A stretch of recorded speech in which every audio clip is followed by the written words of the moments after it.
Alright, so guys, welcome back to another one of my random crap videos. And in this random crap video, I am obviously going to be doing random crap. So yeah. Now first and 10 at the 11. Looking to throw. Pickett. O'Fernandez Johnson. Touchdown Steelers. Deontay Johnson. An 11-yard touchdown. And the Steelers are able to widen their lead here in this first half.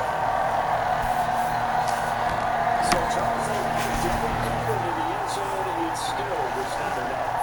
Well, but the next option there, two get one, you're looking for three guys up, and it's done.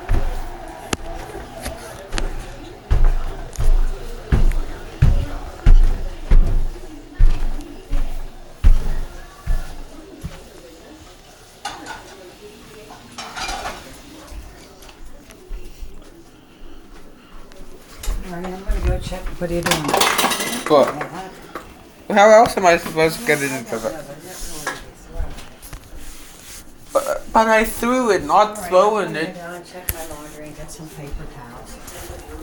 I gotta go get some paper towels. Call or visit Rebag.com to learn more about Dorothy. loans up to 72 months.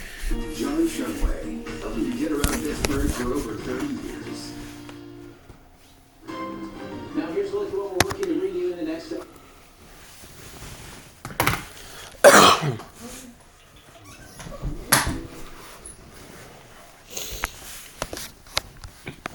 Read all that. A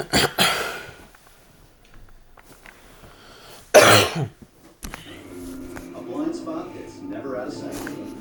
How it should be. The Hyundai Tucson.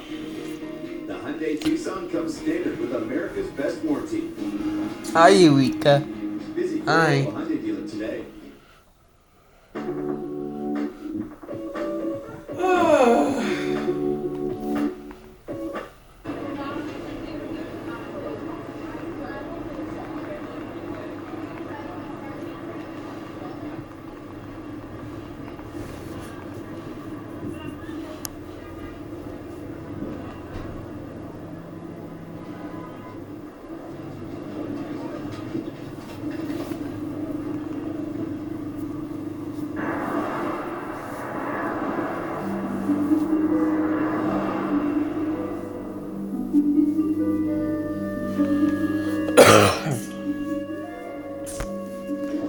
Dorothy. You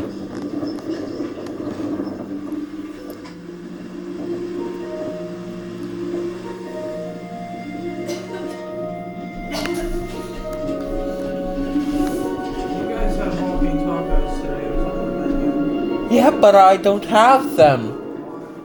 How would you know that, though?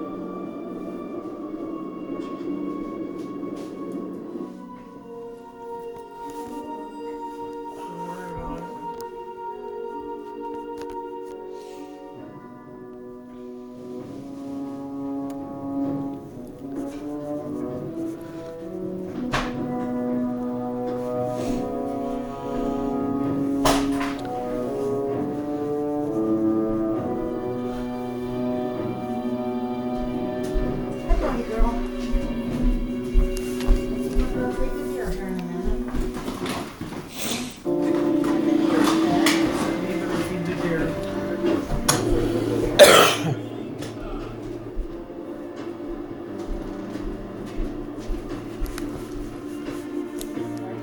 Stuff's ready for the next. Dorothy. Ready for your next swimming day. Hello, and welcome to the third episode of Hilux Testing. Are Hiluxes as durable as Top Gear says they are? Can you actually drop them 10,000 feet and they still run just fine? We'll find out tomorrow. But today, we're here with the Diesel Brothers in Afghanistan. You never see ISIS driving like Ford Rangers or Honda Ridgelines, and it's always like, why? They have Today we actual... find out why the Hilux is the terrorist vehicle of choice. Yeah, tourist vehicle. They've been here several times, so they're being kind enough to guide us around today. Yeah, they go to Afghanistan all the time. Well, you bought a place down here. Yeah, well, they can VRBO. Yeah. We're going to take this thing to some of the most aggressive terrain that we could possibly find and see, after all that it's been here, if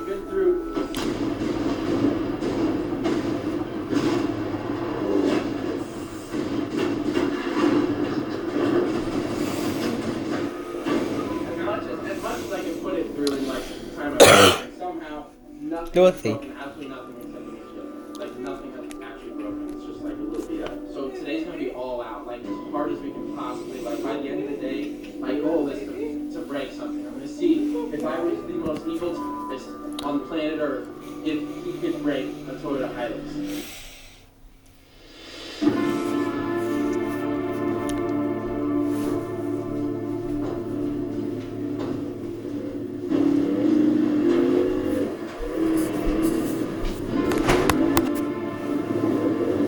Mommy will wash your back here tomorrow.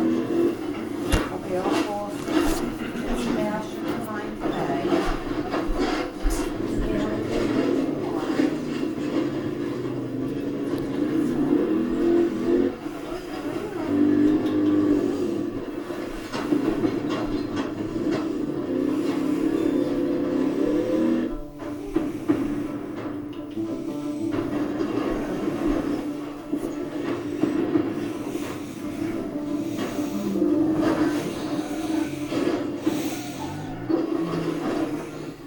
Dorothy.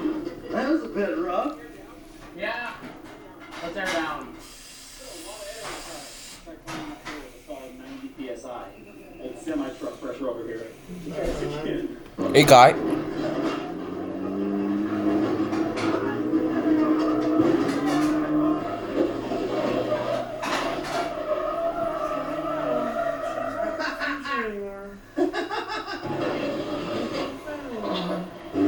Not yet.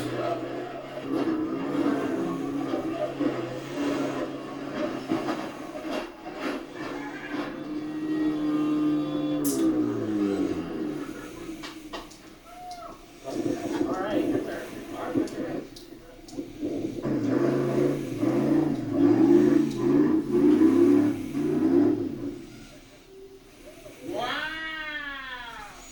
Too much fuel, man! Yeah, this is quite a big drop on both sides. Yes. Please don't kill me right now. Dorothy.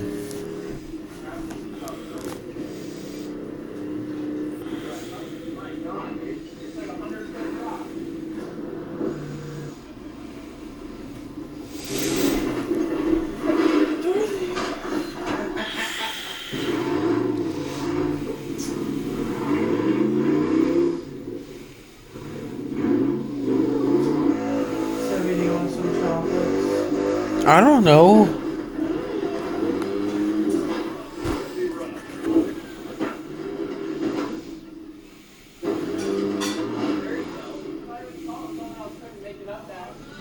In a fully built off-road vehicle.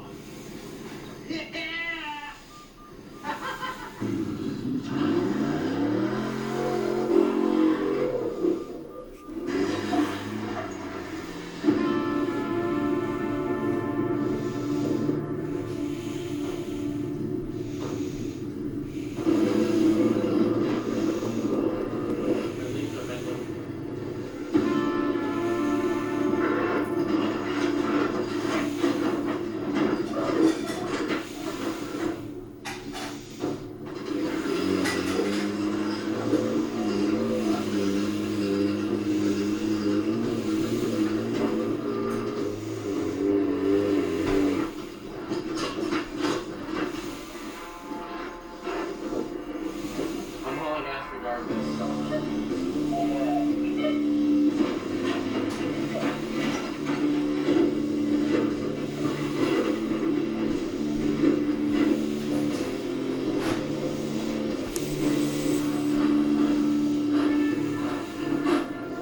It's so rough. But not really. It's doing really good, actually.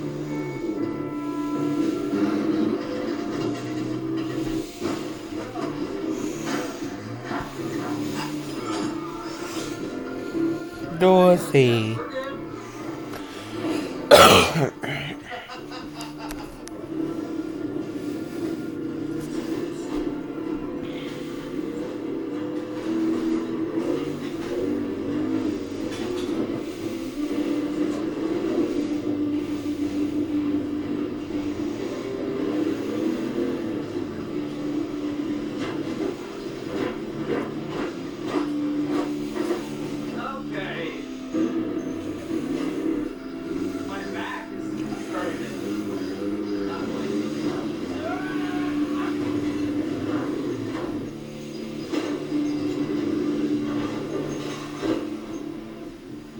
time is consistently getting lower because the leaves are bending. The leaves are bent. So this is just hit and everything. But as long as we keep our speed up, it's flopping its way over literally everything.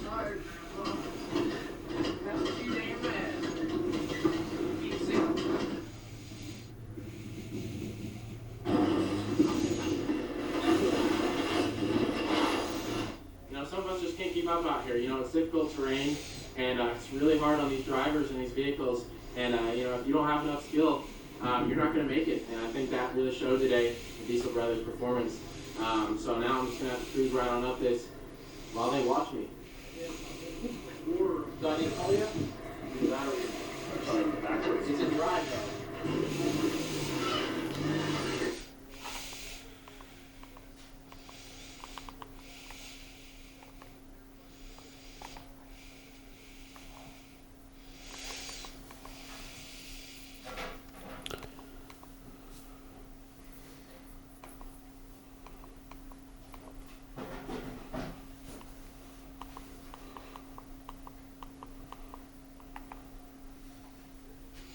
Dorsey. Upgrade your Jimmy John sandwich to a combo for a single, a buckarooski.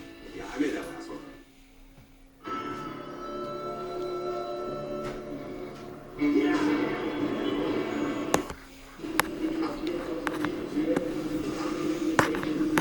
There are bunkers everywhere in this country. Nevertheless, their objective remains the total conquest.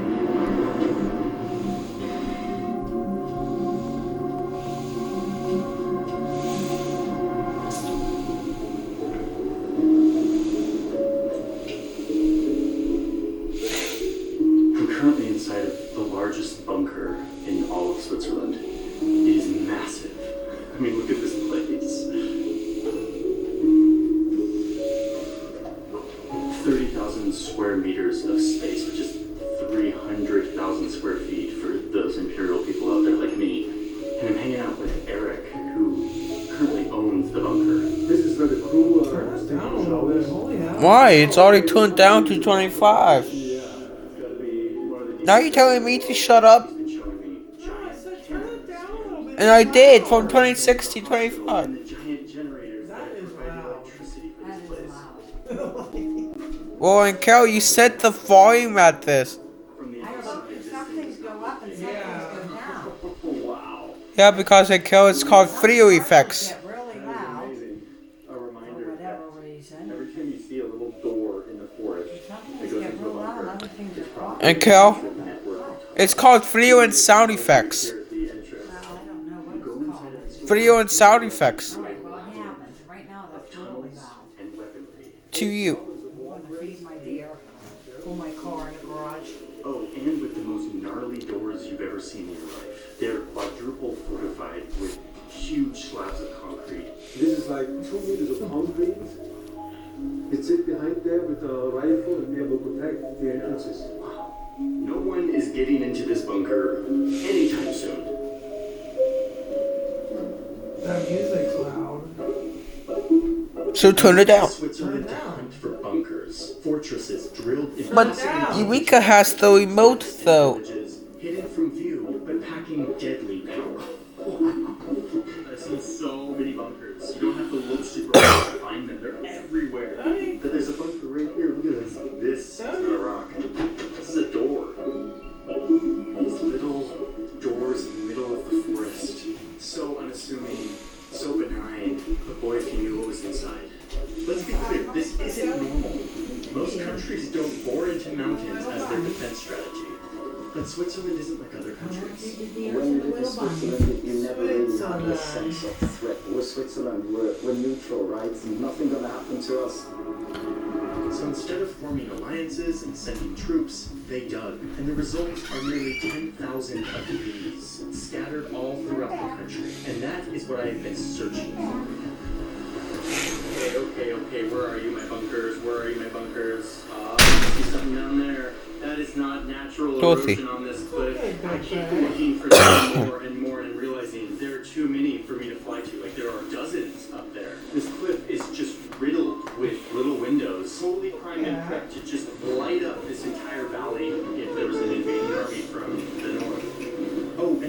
just the mountains. I also discovered hundreds of thousands of bunkers dug under Swiss homes, a further expression of the Swiss habit of digging to remain neutral. The bunkers are at the center of a discussion that is heating up as the world becomes dangerous again. She's So coming Switzerland back. is once again debating what Coming these bunkers back. mean to them, and what it means to be safe, secure, and neutral in a changing world.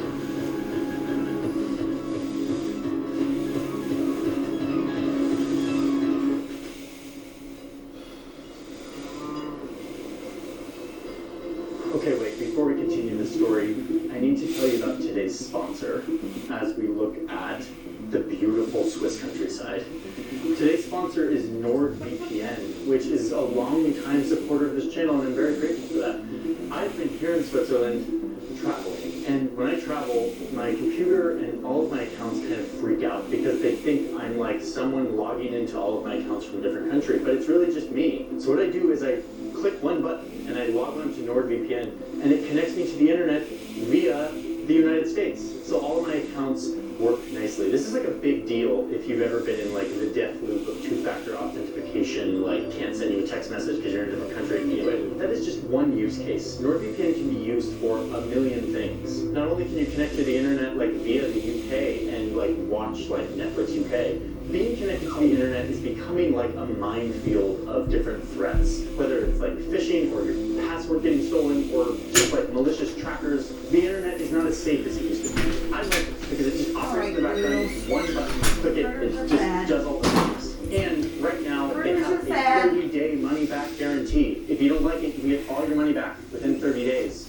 So go click the link in my description. It's nordvpn.com/JohnnyHarris. Clicking that link helps support this channel, but it also gets you in an exclusive deal that is happening right now where you get 4 months of NordVPN for free. Thank you, NordVPN, for sponsoring this video and making it possible for me to come here and make this in-depth piece on bunkers. Make a dream come true. Okay, I'm gonna get back to the road. We'll be right back here. Be back. I'm on top of a mountain overlooking a stunning view, but I'm looking for a bunker up here. It's on the wall of this cliff. I think I need to fly the drone to find it, but it's raining. That's a problem.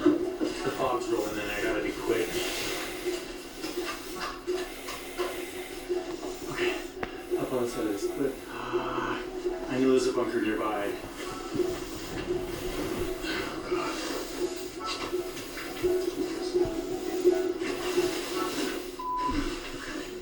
That was too close.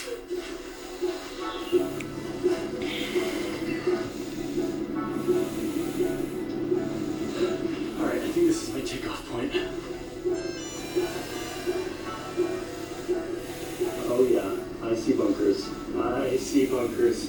Oh boy, just blending into the side of this mountain. Oh my god, look at this. I mean, just looking at these bunkers, you start to realize how incredibly ambitious of a feat this is to drill into the side of a cliff and decide to build an entire network of tunnels that are connected and well armed and strategically placed so that you can hit the targets you want to hit. Oh look, there's another one. Oh my god, look at this. That is just the face of this cliff. Oh my goodness. And it's hidden. The only reason I can see it is because I am above it. But if you're looking at it straight on, you don't see it. It blends in perfectly. Look at that. There's one behind all of these little facades. They're just guns that are hiding in the wall of this cliff.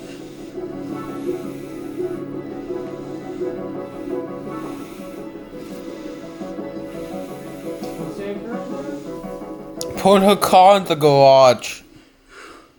Okay, on to the next bunker.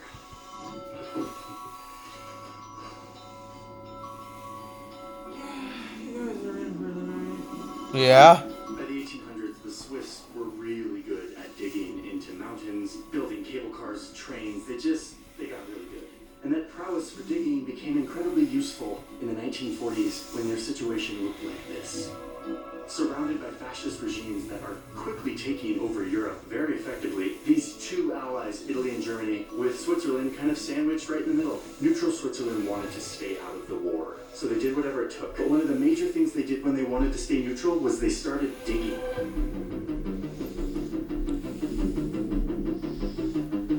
turned their mountains into a literal giant fortress. Yes, you heard me right. They turned their mountains into a fortress, or I guess technically, if you're a military nerd, a redoubt. Redoubt just means basically an impenetrable fortress that is dug into the ground. Redoubts usually look like this. One fortress. Switzerland wanted to turn their entire Alpine region, which is like a huge part of their country, into a giant redoubt. Let me explain to you the strategy in just a second, like what the thinking was here, because it's a little paradoxical and weird, and war is weird. But yeah, they started digging and started creating what one historian has called the biggest fortress in Europe.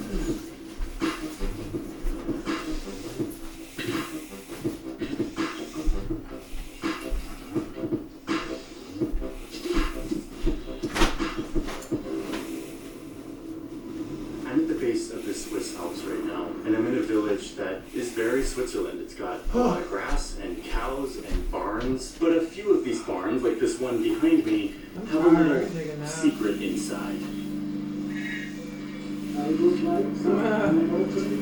Wow.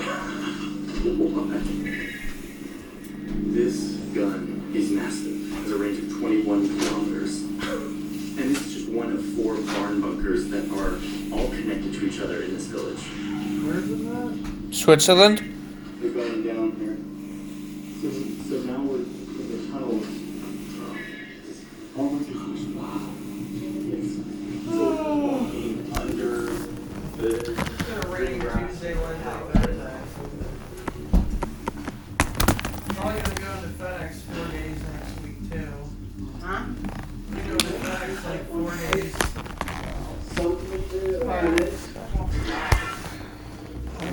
Money.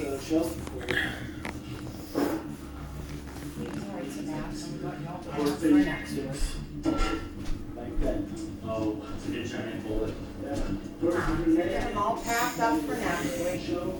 All cleaned and packed up, ready to swim. How's everybody? Is that correct? Protect all our army Gotta put secrets. some all over No your people have this option.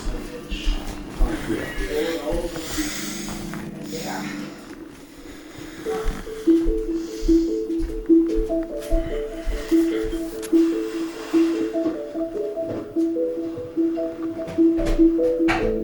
Switzerland turning their country into a giant fortress was basically made possible because of these giant natural walls that they already have. If you're an invading army, you can't get a bunch of men over these mountains. But these walls had gates in them. Those gates are called mountain passes. And when you're not in wartime, mountain passes are actually really good. Do you see that bridge behind me? That bridge has been used for a long time to let people flow throughout this pass. But if you're Switzerland in 1942, these gateways through the Alps that have been used for trade are now a liability. They're now a gateway for invading armies to come take over your country. So this is where they focus their attention. All these choke points, all of these gateways to their mountains. The idea was, if the Italians start coming from that way, or the Germans start coming from that way, they can sit in their bunkers and blow the smithereens out of anyone coming up this pass. Because again, it's a choke point. No one can go anywhere else. You can't go over the mountains. You have to go through this pass.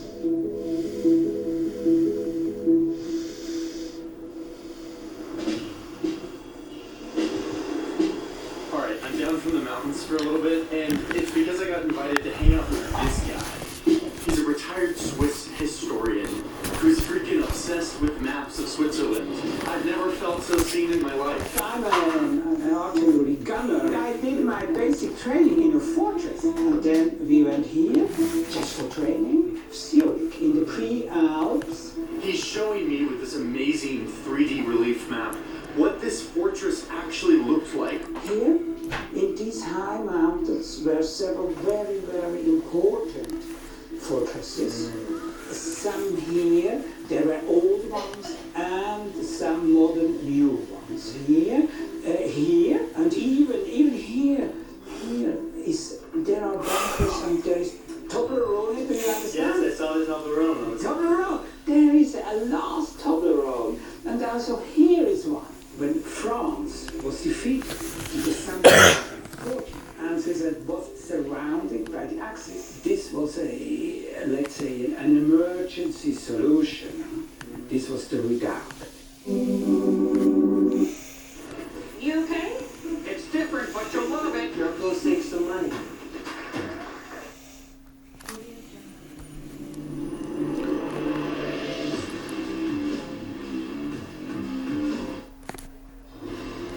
Chevy trucks bring big time power.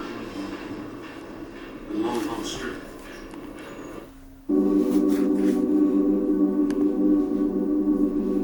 Okay, so I hike up to this Swiss house in the middle of the pass. Looks like just a normal Swiss house. It's beautiful. But you look closely and you see something. These windows aren't real windows. They're painted on. This thing is actually solid concrete. This is not a chalet. These are not like barn doors. Oh, wait, are they gonna let me do this? Oh my god. Oh my god. Look at this. Those are just little gun holes. Put your gun through that thing and you can shoot.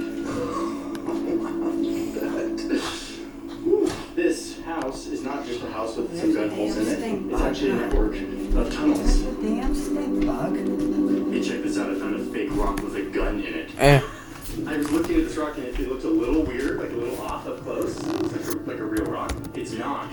Look under. Yep. Oh yeah. Boom, I see your secrets. I've looked at enough bunkers to know what the playbook is. Hide something either in a village or in a mountain, put a huge network of tunnels under it, and just point at the pass. And get ready to fire in case there's an invasion.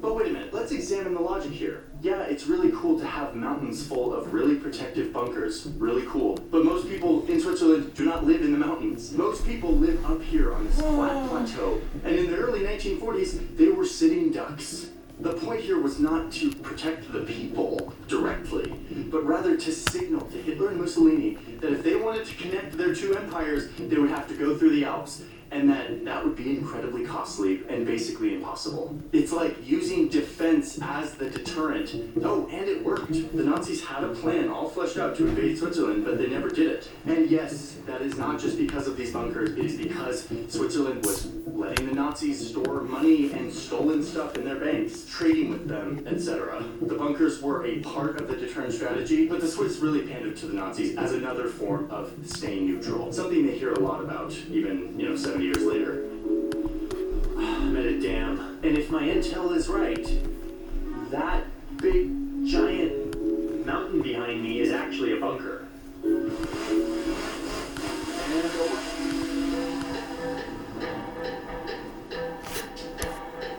I don't see anything. Wait a minute. Yes, I do. What is that? What is that? I see you, big boy. You are a very well hidden gun. Wow, that thing blends in very nicely. With that as their fortress, no one can fire back. Another hidden bunker, another successful drone flight. Nice job, drone. Let's get out of here. On to the next one. I hear there's a tunnel up there at the top of that mountain, that foggy, wet mountain.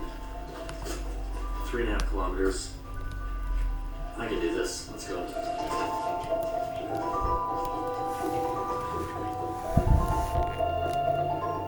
By the way, big thanks to the subscriber who recommended this bunker to me. I put a call out to ask Swiss people what bunkers they should go hunting for, and this is one of them.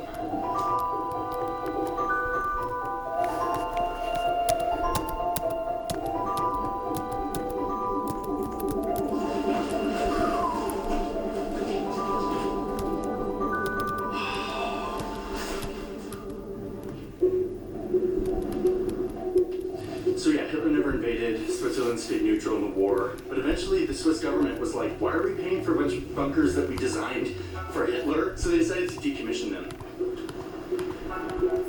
A lot of them are totally abandoned.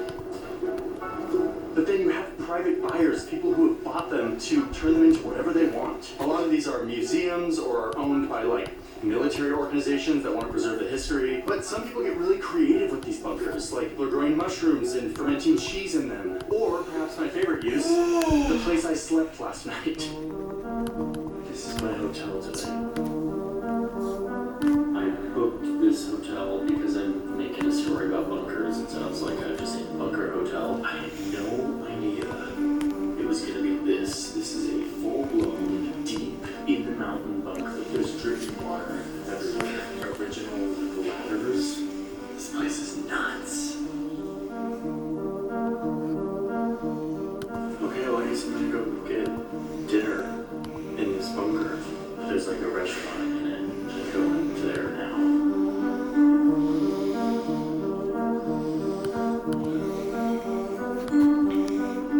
What is happening? Switzerland is one of the beautiful countries in the world. This small country, surrounded by powerful nations, has been able to remain neutral for the past 150 years. 150 years.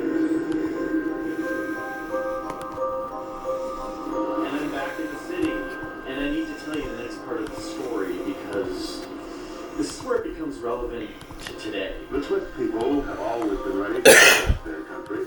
After the bunker digging strategy worked in World War II to keep Switzerland neutral, they kind of latched onto the idea. Digging bunkers worked, and they weren't going to stop doing it. But the Nazi threat went away and was replaced with a new threat, one that would not be deterred by turning your mountains into a giant fortress.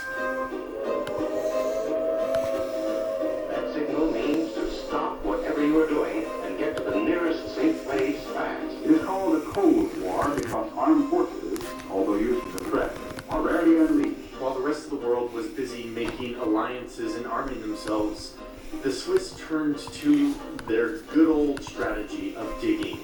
But instead of focusing on the mountains, they turned to the city.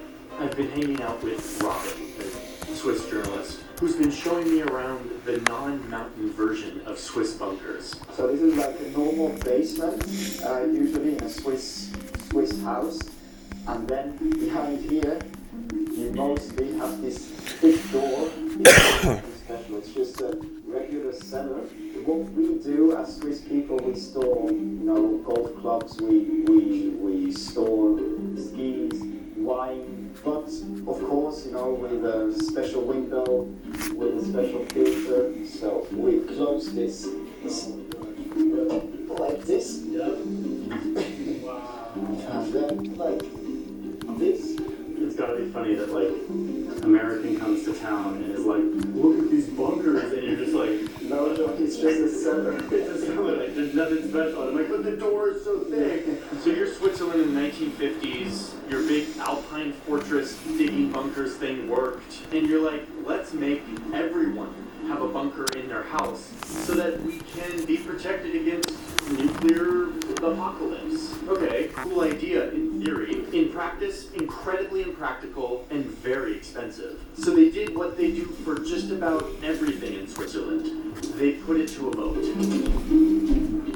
And so in the 60s, they decreed bunkers as a right. They actually lined out exactly how to build bunkers.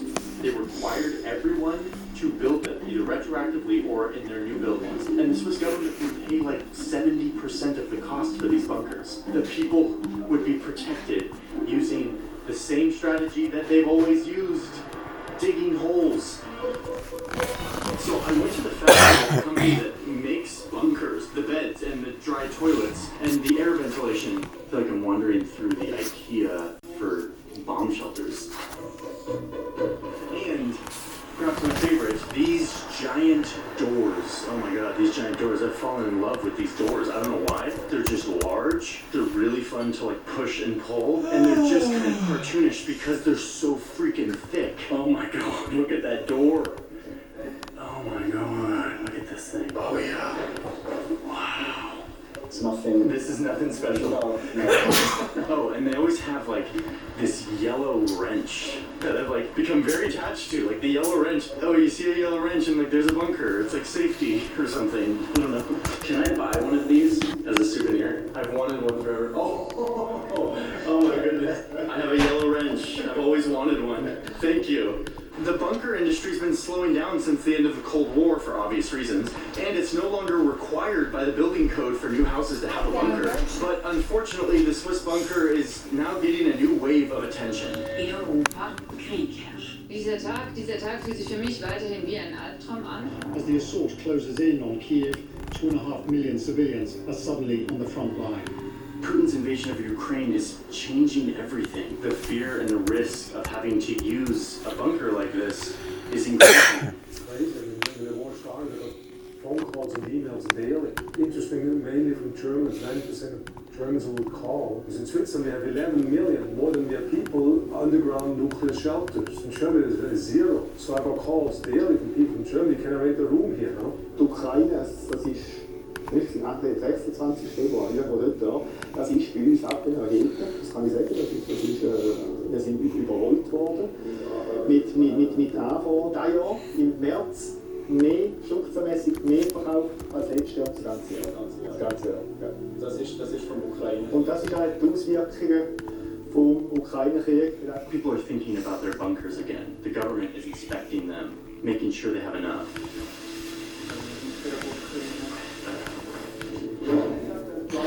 I'm in a giant neighborhood bunker that is for anyone on this neighborhood block to come to in case of an emergency. It's fully decked out as expected, and it even has a full-blown operating room and a room for dead bodies.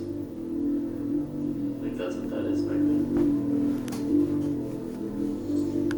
Putin's invasion of Ukraine changed everything for a lot of places in the world. But here in Switzerland, it didn't only change how people think about bunkers and physical safety, but it also kicked off a debate about the complex topic of Swiss neutrality. The Swiss government says it is adopting the EU sanctions package on Russia. That's a huge move. This is Switzerland, who, may I remind you, did not take a side when it came to Hitler. Ich freue mich, dass wir bei dieser Aggression seitens Russlands endlich klar sind und dass wir sagen, so geht das nicht mehr. Aber es braucht uns niemand mehr und deshalb braucht es eben diese immerwährende Neutralität. Swiss President Ignacio Cassis said extraordinary times called for extraordinary measures. Joining in on sanctions for a lot of people is a massive violation of the thing that has kept them neutral and peaceful for like 200 years. Die Schweiz muss neutral bleiben, das heißt, sie kann nicht in ein Militärbündnis gehen. Several parties saying, well, you know, we should be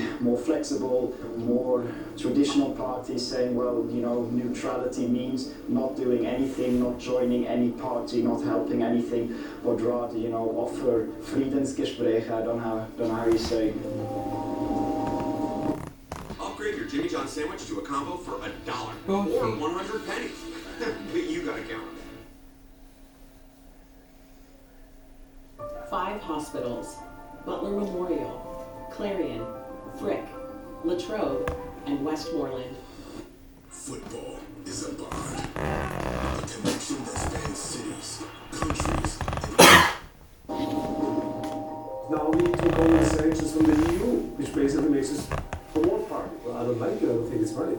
If you're from a country that isn't obsessively neutral, you're kind of like, dude, you gotta take a stance. But here, they think differently about the right side and the cost of choosing a side in conflict. Or more importantly, the benefit of not choosing a side. I think the Swiss, the people themselves want neutrality, but you never know. I mean, you know, the majority rules. Don't do that. What? I was just yawning. Okay, well, that's it. That is my journey.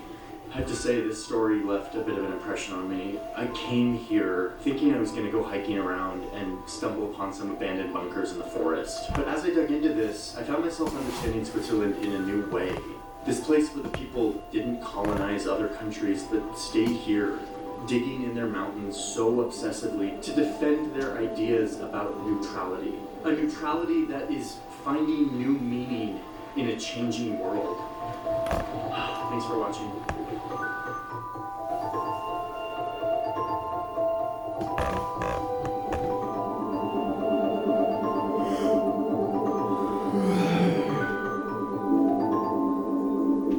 Hey, so I filmed so much more than was put into this video. Boy, the work has just begun. It's kind of scaring me right now. It's old, it's kind of broken, it's not as good, and I used to hear a lot about the American... This is what it takes to get a bunker. Oh, okay, I gotta go find that drone. Like, it's almost a travesty. So much so that I'm finally done not doing behind the scenes. I'm gonna start putting a bunch of BTS up on Patreon. Patreon is a place that I turn to for support in a world where I'm trying to do deeper, more factually correct journalism. That is expensive and time consuming. So over on Patreon, I'm gonna start to publish behind the scene vlogs or show you how all this stuff is made. I'm also gonna publish a full version of this tour that I did through Eric's bunker. It's way longer and way cooler than like the 2 seconds I was able to put in this video. And going forward, I will be doing behind the scenes stuff from the studio and from my other travels so that you can see how this is made. You've been asking for it for a long time. I've been resisting for some reason. I'm done resisting. Go become a patron and help support independent journalism. If you want to support in other ways, there's LUTs and presets that are in the description. And thank you, Switzerland, for another amazing trip. See you soon.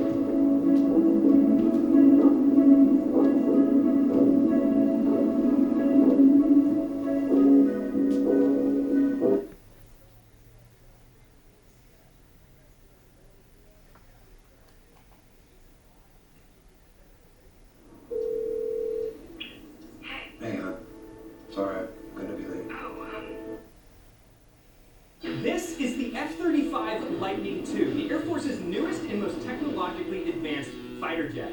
It can fly at supersonic speeds as fast as 1,200 miles per hour, has an exterior coated in a radar-absorbent stealth material, making it virtually undetectable on enemy radar, and combines a weapon system with the most advanced sensor suite ever installed on a fighter jet, allowing the F-35 to both control and dominate the battlefield.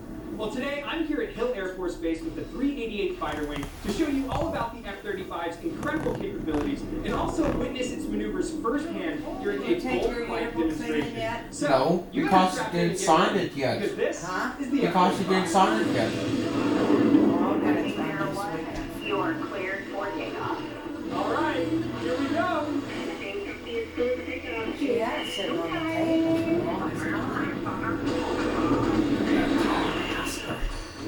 While I'm thinking about it, so she can look for it. Hey, I'm Major Crystal Beowulf, the commander of the F-35A demonstration team, and we're here at Hill Air Force Base, Utah, with the F-35A, the Air Force's premier demonstration stealth fighter. Well, I think there are a lot of people out there, including myself, who would give just about anything to be able to experience flying this thing. What's it like being at the controls of an aircraft so advanced and so powerful? Yeah, I usually break it down to people in simple terms. It's pretty much like you're at the helm of a roller coaster. You're on all single seat models, so you're the only one up there, and you're pretty much right up front on the front seat of a roller coaster, but you're at the controls the whole time. We hear that term fifth generation being thrown around a lot. I know that's a pretty elite class of aircraft to be called that, but what exactly makes something fifth gen? Fifth gen, our bread and butter is stealth. So stealth technology means we can get in closer to the enemy, we can shoot our missiles, drop our bombs before we're targeted, which is kind of, we can roll back those scout air defenses, ground systems, and our primary mission is being a multi-role seed fighter, so suppression of enemy air defense. Front of the fire, the pointy nose is kind of where most of the magic happens, so it's where a lot of the technology lives. Obviously single seat, but really, got the radar in front, so huge, powerful AESA radar that can target multiple air-to-air and air-to-surface tracks at the same time. Kind of everybody's favorite part is going to be these DAS cameras. So a IR camera in there. There's 6 of them around the aircraft using a 360-degree video that you can put onto your visor. That's what allows you to see through the jet, see through yourself as you're flying around. It's actually meant as a missile warning system, but I like to tell people we use it as a night vision backup as well. Since at IR you can see in pitch dark, you can see the piles of mountains, other jets. Under the chin, you'll see our EOC system. Oh, okay, well, that's good. Different wave of IR. We'll get it ready and send it in Monday. Sniper or lightning power. All right, bye-bye. Generate targets on the ground to track. It's got it all on the table and it's all set, ready to roll. From that to the bombs, then that's what. Take it what in allows Monday. Deliberate targeting. Hi, Rika. Mommy's not gonna come here. You should come look and see if them little I bunnies really are out heard the here jumping F-35 around. called like a supercomputer with wings. Huh. You can kind of like control and dominate the Can't see battlefield, right? them since the That's what snow's it's gone. designed for, right? You kind of have one platform that can do everything. Didn't see no deer I yet. mean, over as a 4-ship, yeah, we have a lot of capability They're starting to to eat spread, green 6 stuff miles 'cause wide, the greens control are a lot showing of the grasses basically and- situational awareness in the battle space and pass that along. So they're to your finding forces and other counterparts stuff they and haven't people had in the for a distance out while. there. A lot of that is through the radar. Huh. See, we're they're taking getting out nice targets, green attacking stuff. them. They're getting grass. Yeah. Ricky, they're eating grass. Yeah. Huh. They're starting to eat some grass. They're getting to eat grass. All right. You need some water? Oh, you got a little bit in there. I'll have to get you some. Sometimes it's just Get some water, Joe. new scenery, new coaching staff, new style of offense that suits your better. Dorothy. Pass is tipped in the air, and Anthony Richardson caught his own deflection and passes it.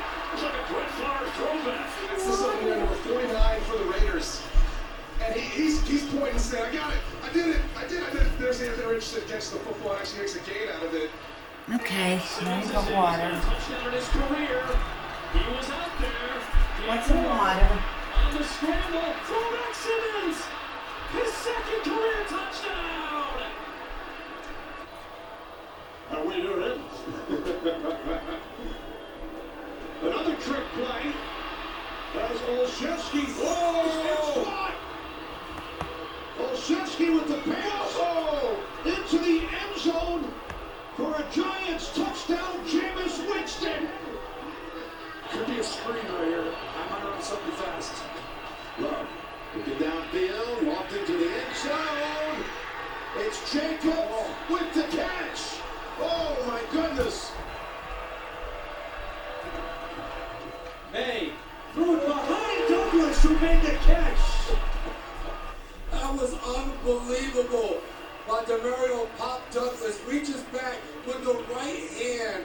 That is going to be a still shot that he hangs up in his room one day. They're going to start delivering some pressure. Let's see. Here they come. Comes some pressure, picked up for the moment. Love taking a shot. Two receivers, same area. Who's coming for rookie Golden Guns? Need 7 for a first down. Super early, but you got to be all over everything. It's a blitz. Stepping up and heaving it, and Worthen makes the catch. Try and make something else work. Second and 10. And it's Sean Armstrong being into London and extending the ball out. It feels like it just shoots out of there. This is absolutely on the money to one hand. Never even. Second down 10. Stafford. Deep, reaching up, Nakula pulls it in. 3rd and 6. He has a moment for Alante. Oh, what a one-handed grab, a turning. Let's see, here's a flag. Down to 3:18 and counting left in the fourth. 7-point game. Rushes on, panics, unloads. A long throw, Drake London going downstairs, and it's a catch. Brilliant. Wow. London's calling with a highlight. You know, he delivered for them when he had his back against the wall. Williams for Kmet. And they're saying that's a catch. It sure looks like it. And one heck of a catch at that. Colts take over at their own 42-yard line. Jones to the air on first down. Deep shot for Alec Pierce. Great adjustment. Was he in bounds? Yes. However I can, because I'm going for the win. They swing down into the end zone. Wasn't open. Purdy keeping it alive. Brock Purdy roughs one. And it's Tonjes. Touchdown, San Francisco. Oh, God. To the end zone. To the corner. One-handed. That's a touchdown, Ronnie Bell. Amazing catch. Amazing throw. How about those two throws? Joe Tony. Second and 7 for Caleb Williams and traffic DJ Moore. A hawk out with one hand. Brought it back. He's shy of the first down. And a terrific catch by the man who has the touchdown reception in the first half. This is the highlight again. One arm and sort of scoops it back in. There's a system and it's in place and they're all together, and when you win, someone's allowed to score. Second and 11. Over a big ball. Down to get it up and target. Oh, what a catch! Touchdown, Tampa Bay! Taz Johnson has his first NFL touchdown and a magnificent flip to go with it. Stafford fakes it to Adams. Touchdown! Flag is down. Being able to track it. This is what he does. He scores touchdowns. Four-man rush this time. Allen thinking deep, launching deep, taking a shot. It is held to and caught. Brandon Cooks. Oh my God, Cookie going up top shelf. The slight fumble. We draft a young offensive lineman like Zabel because he's about as good as a young lineman we've seen in years. Here's the fade, looking downfield for Smith and Jigba, who plugs it with one hand. JSN. Looking to capitalize again with having so far in this game. On the fake, Prescott rolling, throwing, Pickens one-hander, touchdown, Cowboys. That puts it right on the money, so accurate. Facility will tell you that. We'll drop that time though, second and 10. Gainwell, what a catch that was. Off the shoestrings, and away he goes. That was incredible. This ball's going to be low. Wow. Extra pressure. Pass throw. Dobbs makes a tremendous catch. 3-yard line. Slot fade, man-to-man, safety in the middle of the field. He's got him on an island. Spread out. Two Ravens pursuing, and Allen throws. Deflected and caught by Coleman on the tip. Don't give him a chance to read. Go right back at it again. Play fake. Williams. Looking, throwing is caught. Touchdown! Like the idea of getting Caleb outside of the pocket. He's been so dangerous all day. Drops it down barely through the arms. Another coordinator, Kubiak, takes this Raiders shot. That's stepping up. Throwing out Stevenson. Takes it off and shoots up and scores a touchdown. Watch Bay. He's like, oh, I can't believe I did that. If they get one-on-ones, looks like Will might have one up top. Lawrence, he will fire back in the end zone. It's handled. Parker Washington.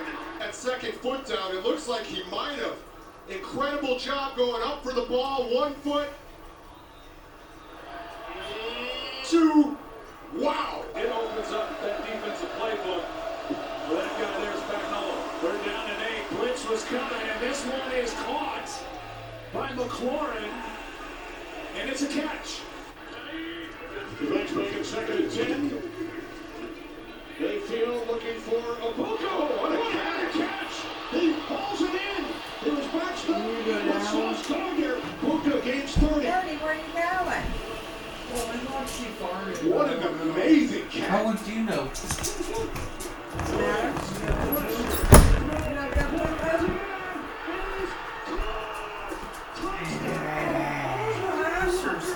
But you harass me so I can harass you. But you harass me. But you harass me. But you harass me.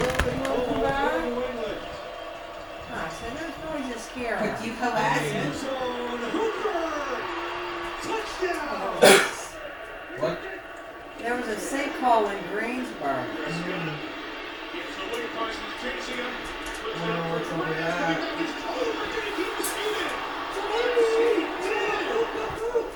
They're going to run down, make sure they do it fast, but they don't have What's the matter, to. honey girl? But that was a Just because she fora Sumichi Of some sort. Every time he's under center, it's getting Right. Here we go. First pass from under center. And that's the catch for the touchdown.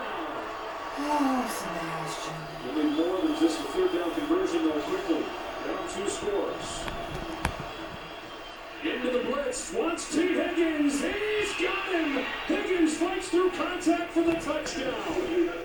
Mayfield now 11-21 for 173 off the fake, going deep downfield for Evans. He's got it. McCoy in motion. From the 49. Stafford fires downfield. And it's caught. Touchdown. God, look at the wheels. Lawrence gonna take a shot downfield, and it's hauled in. What a grab by Thomas. 3rd and 9. Burrow out to his right to the end zone. One-hand running by Hudson for the touchdown. Vikings have won the last 5 of the regular season against the Giants.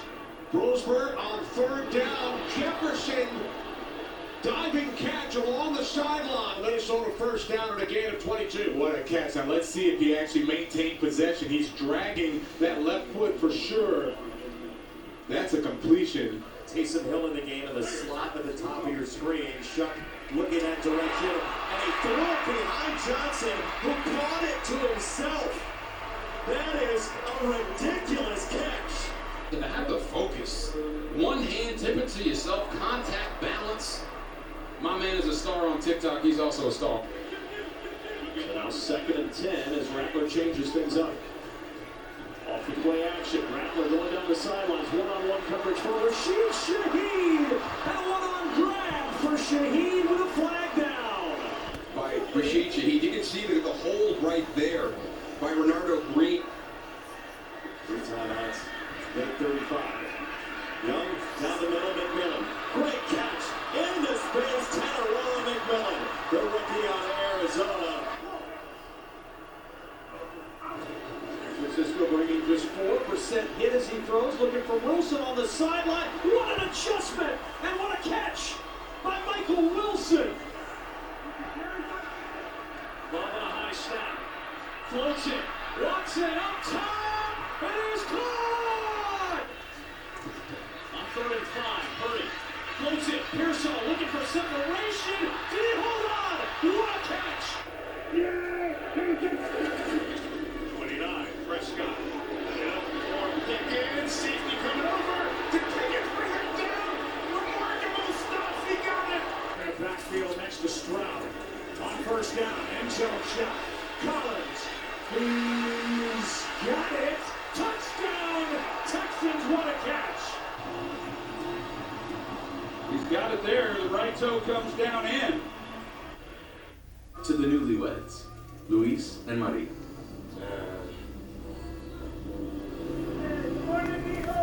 Smart move living with dad to save up for your first home.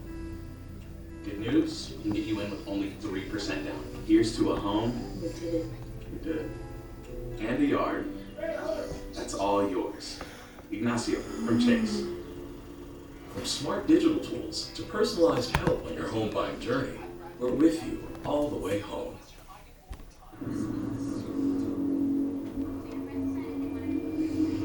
Stop advertising your servers to archaeologists on sites. Start marketing to the right people by targeting industries and functions on LinkedIn ads. Take a closer look, Mr. Bradley. Tell me, what do you see? Pro Football Hall of Fame? It's a juicer. What?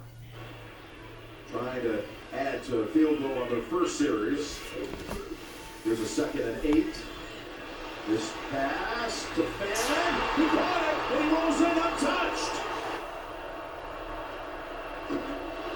Quick throw. Carter going end zone. Jefferson, one-hander. Touchdown, Minnesota. See a run play that's called. They decide to throw this little fade, and who needs 2-hand? Right now, a 7-point game, 6 minutes to go in the 3rd. Jones steps up. Jones downfield. Over the shoulder, Josh Downs. Wow. Texans believe he was out of bounds, and the Texans get to him right away.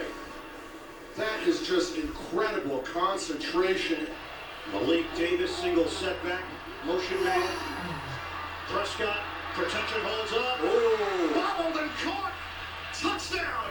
Then he's going to deliver it up and over the top, like we like to say, helmet or higher in the red. Ali is the running back. Rasheen Ali saw a lot of action against Cincinnati as they were playing catch-up. Lamar going deep. He's got Flowers open, and he makes the catch. Inbounds, they say. What a play by Zay Flowers. Field stands, a 31-yard catch by Zay Flowers.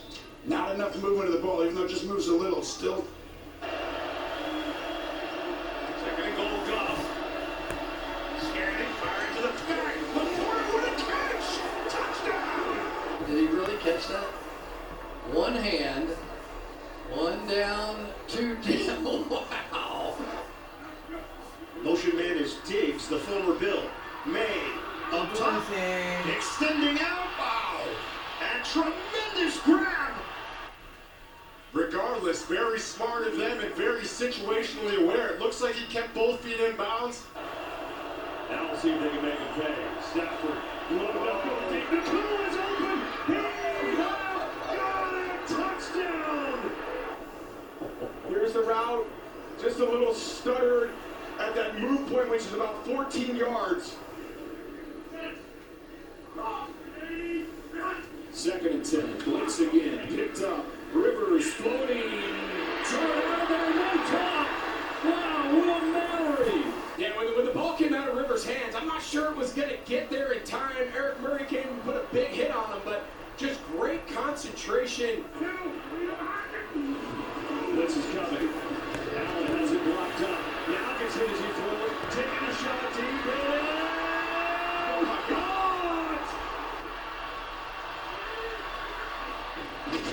On fourth down. Stafford, end zone, Nakua, touchdown. What a catch.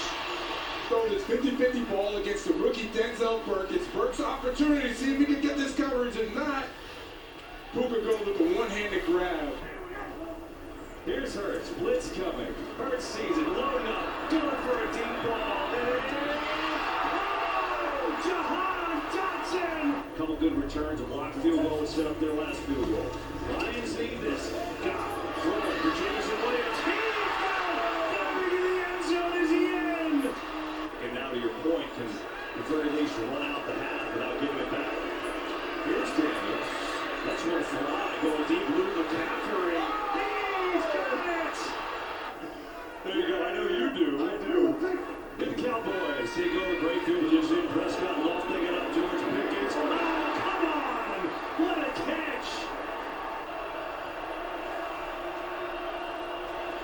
Love. Looking. Flirting for the corner. He is! And to me, like his foot if is he has there. control, that first foot is the right foot. Touchdown has been confirmed. Then the left foot is the second foot, so that's what they're rolling there. Shifts to the other side on 3rd and 10. Stroud. The touch is there. Oh! A one-handed snare by Schultz. Tremendous grab for a first down. Playing their regular defense, but trying to disguise their looks.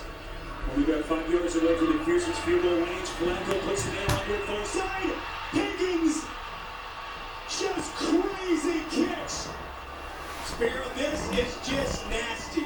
That's just nasty, nasty work out there. He picks up Brady Cook this week. And Drake May.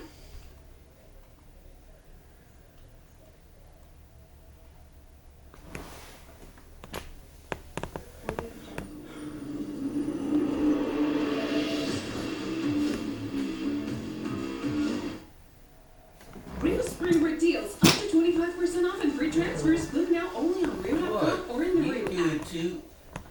Imagine a world where the most powerful country on Earth in 2021 wasn't the United States, but rather Spain. And instead of setting up military bases just in their own country, they also set up bases all around the world. Lots of those bases are in former colonies, but also there's a bunch in the United States. Just imagine this. You zoom into Fayetteville, North Carolina, and you see a huge military base. But it's not a US military base, it's a Spanish base on American soil, with lots of homes for the Spanish soldiers and their families, powerful weapon systems, aircraft, all run by the Spanish military. Go inside of one of these bases and it's all Spanish restaurants. Americans can't come in here unless they work for the Spanish government. And then imagine 100 more of these, all throughout the United States on American soil, and hundreds of more throughout the world. Or shift the scenario a little bit. What if it was a country that wasn't our ally?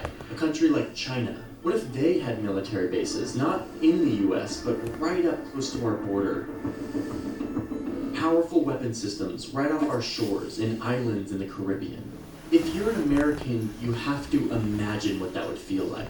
If you're not an American, it's likely you already kind of know what this feels like. The United States has an extensive network of military bases outside of our borders. Hundreds of bases. I've been fascinated for a very long time about understanding these US foreign bases abroad, but I've never actually taken the time to accurately map them. So let's do it. Let's map every single US military base around the world. It turns out that's a huge task. This is the story of a man the United States Army who made this project possible, and a man who's never ceasing quest for knowledge. This is a full armored division. To give you an idea of size, each of those small dark squares includes more than 1,000 men. The United States military is bigger than any of us can really fathom. It's so big that even the US military doesn't know how big the US military is. Back in 2018, 1,200 independent accountants and analysts came in to try to audit the US Department of Defense. Basically try to get like a paper trail of how big this thing is, how much money it spends, etc.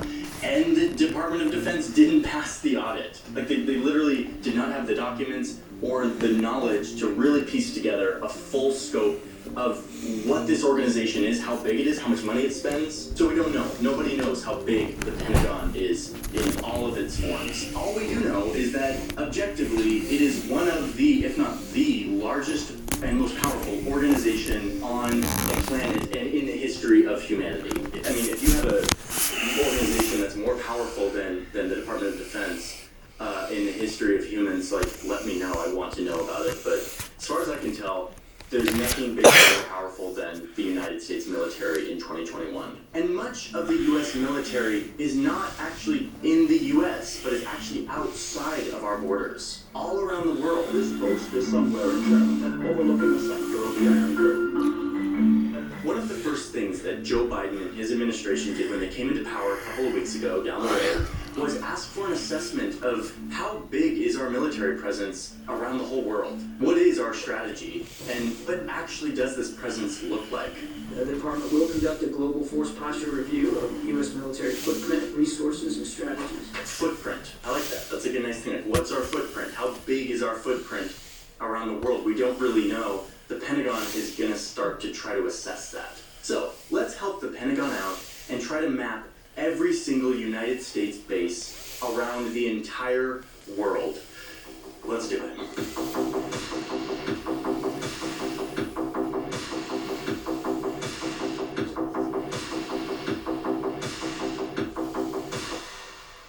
It wasn't too long ago when I used to think that having military bases in other countries was totally normal. Like, doesn't every country have like military bases in other countries? Yeah. Anyway, this was sort of reinforced for me when I was in college. I did an internship at NATO, with the headquarters of NATO, which was in Brussels. To get this job, I had to get a secret security clearance from the US government in order to enter the military base, which was NATO. This was really cool because there was always like people coming through NATO that I got to meet, like my diplomacy hero Madeleine Albright, who used to be the Secretary of State, or this guy. Very honored representing my country abroad for the last 37 years. Good old Joe. Hey Joe, had no idea you'd be president someday. Anyway, the big benefit of having this secret security clearance is that I could go into any military base anywhere. And so on Saturdays, I would drive an hour from Brussels to a little village in the Belgian countryside where a military base had been sort of plopped down in the middle of the Belgian countryside, in between like stone walls and quaint streets and sheep and farming plots. Yeah, it's a little blurry in this map because it's, you know, a military base and sometimes they blur the satellite imagery. Nothing I can do about it, sorry. And as soon as I entered into the base, went through all the security and I was in the base, I felt like I had left Belgium and was suddenly entering suburban America. Welcome to the United States. There was a Taco Bell and movie theaters with American movies and all sorts of shops and like yoga studios and like a grocery store that had all of the products that I was very used to, all at the same price as I could get them in the United States, even though they had been flown across the Atlantic and brought to this place, which is a very expensive thing to do. It was a dream for me as a poor college kid living in Brussels and feeling a little bit homesick, to be honest. I hadn't really figured out culture shock at this point, so yeah, No. I kind of loved it. And it was, again, sort of like, doesn't everyone have military bases in other countries and they can... Well, how can I fall asleep at 3 a.m., wake up at 7 a.m., and be good? You're a kid. That doesn't matter. Yeah, when I was young, I could do that too. But guess what? Kids are supposed to sleep from 11 p.m. I'm to just 7. telling you, I was able to do that when I was young. Can't do it anymore. Well, obviously you're old. Getting old, as you always Yeah, I call can me. stay up without any Getting problems. old. sort of go to their military base, and it was just, I was so naive. Alas, I've learned the truth.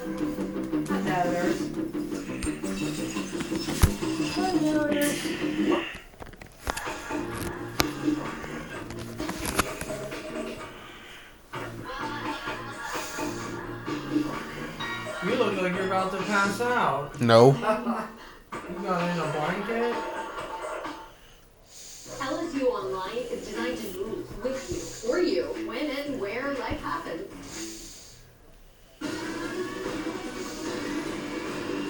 Electrified. Uncle Tire. What's up, Tony? I like the Jeep.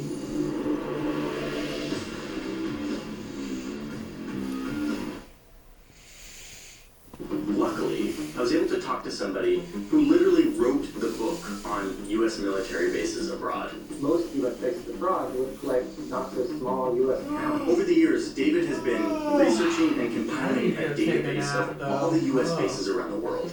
The result is a very detailed audit that hasn't really ever been done to this degree. In fact, a few years ago, the Pentagon's own research arm, the RAND Corp, was doing some research on military bases abroad.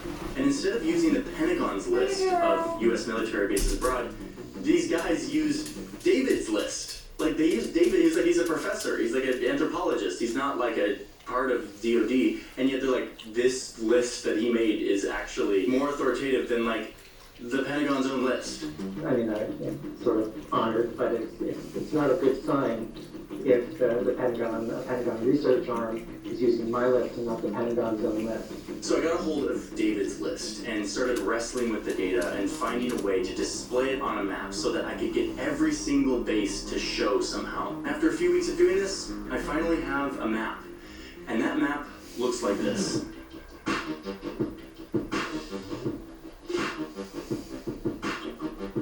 Every dot on this map is a U.S. military base or installation of some sort in a different country. Many of these dots are not placed exactly where the base is because many of these bases are clustered in areas, and if I tried to map them all in the exact spot where they really are, they would all just sort of stack on top of each other and you wouldn't really be able to see them. But these dots represent every single base outside of the United States, from huge complexes the size of Rhode Island to small airstrips, little facilities that only house American drones or radar or supplies. This is all of them, and at least all that we know of. And if you look at this map and you see a base that you know of that is not here, or one that is there that doesn't belong there, tell me about it. I want to know, because This is sort of hard information to ascertain. The Pentagon is not very transparent, and neither are host countries about where certain bases are and why they exist. Many of the bases around the world are their existence is due to an agreement between the two countries that is often not open to the public, that is secret. Any errors here are mine and not David's. All in all, the number here is about 750. 750 U.S. military bases, big and small, outside of the United States. By outside of the United States, I'm including U.S. territories that are not equal to the United States, like Guam, Puerto Rico, etc. But in reality, we probably don't know the real number because that data just simply is not transparently available to us. There are a couple major clusters here where the most bases exist. One major one is Germany, and the others are Japan and South Korea. These are basically holdovers from World War II and the subsequent Korean War, when the US, who won the war, came in and occupied these countries in order to set up a new government, write a new constitution, and to help the post-war transfer to a new government. But what's most interesting to me aren't these clusters that came about because of World War II, but instead the far-flung, sort of unexpected or little-known places that the US military has a little footprint. Like all the dots in Africa, which have popped up in recent years as the US has expanded its presence there. These are usually small installations that hold maybe a few soldiers or mainly private citizens who are government contractors. And they mainly house things like drones or radar or weapon systems. You also have this cluster of dots deep in the Indian Ocean, which is the island of Diego Garcia, which I've talked about at length, about the US military's role in displacing hundreds of local people to set up a base there. Some of these dots are just airstrips, a runway in the middle of nowhere. And these runways usually belong to the host country, and the US just rents them for a period of time. Like this facility in the middle of the desert in Oman. Places like this exist to hold supplies in case a war breaks out. So the US maintains these stockpiles of war supplies all around the globe so that they can strike at any point without having to ramp up a war economy at home. It takes away a lot of the friction from going to war. It made it easier for the US military to launch offensive wars. The wars in Iraq and Afghanistan were easier to launch because the US has maintained a huge infrastructure of bases. Some of these dots don't represent a place where US soldiers are actually stationed, but instead it represents where money from the Pentagon has gone to influence or build up infrastructure. For example, in Iceland, the US is spending a lot of money, tens of millions of dollars, to upgrade this airport, the airport that we all go through when we're going to Iceland, but doing it for military purposes so that the US can use it, can land there if needed. So next time you land in Iceland on your way to the Blue Lagoon, just know that you're passing by one of these little dots. Over here in the Azores, these islands that are owned by Portugal, nearly 2,000 kilometers away from any landmass, there is a group of US military installations mainly used for refueling and weapon storage. Head up here to Greenland and you'll see a little base way up high, the most northern base in the world where 140 Americans live. Kind of looks interesting. I'd love to go there someday. Way out here in the Pacific, you've got loads of remote military bases owned by the United States. They're mainly small airstrips, like this base on the southern tip of this huge atoll of the Marshall Islands. Alright, listen, I'm not going to explain every single base. There are 750, maybe 800. There's a bunch of bases. I just wanted to give you No, a I'm not. flavor of what some of these look like. They're diverse, they're all over the place, and they're fascinating to me. I have been compiling accounts of people who live next to US military bases. I have over 100 accounts from people that, from my call on Instagram, I want more. I want to make an entire video about life next to a base. And that is why I'm calling upon all of you. I'm going to put a link in my description to like a survey. It's like a form of like what it's like to live next to a US military base. I have it right here. And I'm going to be checking it. You can fill out this form, and then I will get your response, and I will read through your response, And I will use that to construct an understanding of what life is like next to a U.S. military base. I talked to David a bunch about this too. He's done a bunch of research, done a bunch of interviews, and I want to keep talking about this. So, if you don't live next to a military base, I want to hear from you, like, what are your thoughts about this? Whether you're an American or not an American, like, does this seem right? Does it seem like the right choice, the right thing for our taxpayer money to be going towards? I'm still making up my mind on a lot of this stuff, and I want to start a discussion. My goal in this video was to just map it, was to just look at it, be able to see it on a map. And I've finally done that. By the way, there will be a high-res version of this map on my Patreon for patrons who sign up for the map background tier. That will be there. So I will be in the comments more than normal for this video. I want to hear from you. Before you go, I want to say thank you to the people who gave me a lot of footage for this piece. I didn't go out into the desert and the ocean to film for this video. I got a lot of it from Storyblocks, who's the sponsor of today's video. Storyblocks has supported this channel for a long time, and I'm very grateful because Storyblocks is a place where you can get loads of amazing footage. Like, this video would be half as visually interesting if I didn't have a lot of this footage. But it's not just stock footage. Storyblocks is full of literally over 1 million assets, from sound design assets like sound effects or After Effects templates that you can use to make animations, and then loads of beautiful high-res 4K footage that you can download, wait for it, unlimited amounts if you're a subscriber. Like, you just subscribe, you pay one price a month, and you can download as much as you want of this like really good stuff. I've been using Storyblocks as long as I've been making professional video, well before they ever came to sponsor my YouTube channel, well before I had a YouTube channel. I will continue to use them because it makes so much sense. If you're interested in using Storyblocks, there's a link in my description where you can learn how to sign up and get in on this amazing service. Clicking that link helps support this channel, but it also gives you access to this amazing library of assets. Thank you, Storyblocks, for supporting this channel, for supporting my work, and thank you all for being here. I will see you all in the next video. Bye-bye.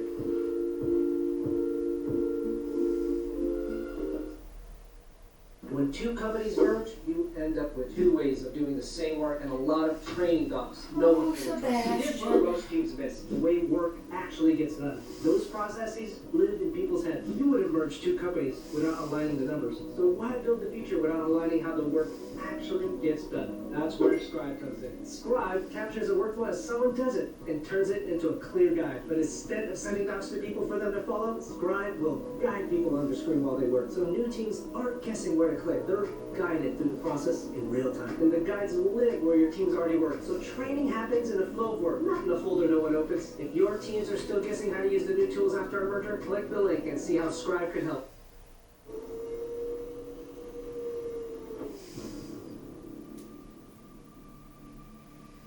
I understand that you think I'm the right person for this mission. I understand the stakes. Object approaching. What is this? Should we do nothing?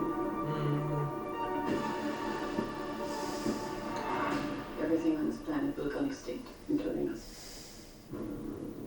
Dr. Grace, the world is counting on you.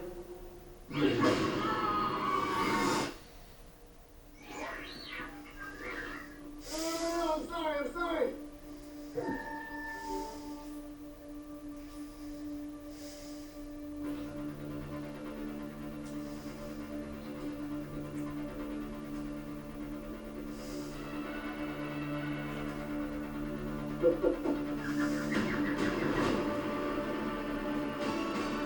I'm Grace.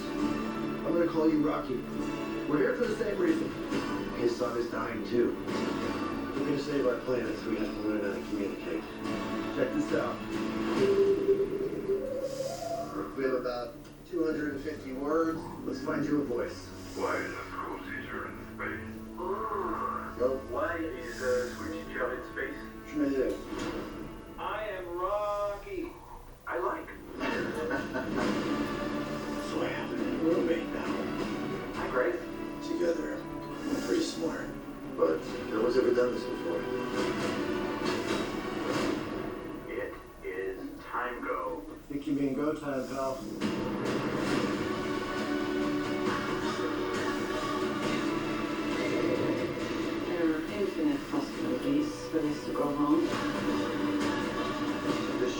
built for this.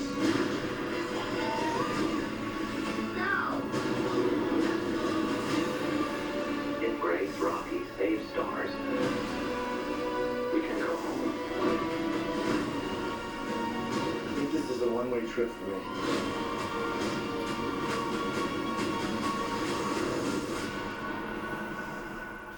I will not let Grace die.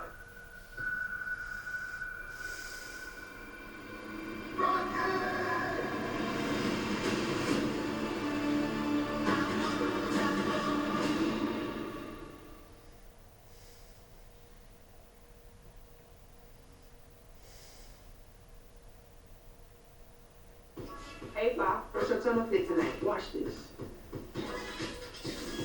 Heaven is baller. Girl, that's cute. Oh, damn. That's the tea, baby.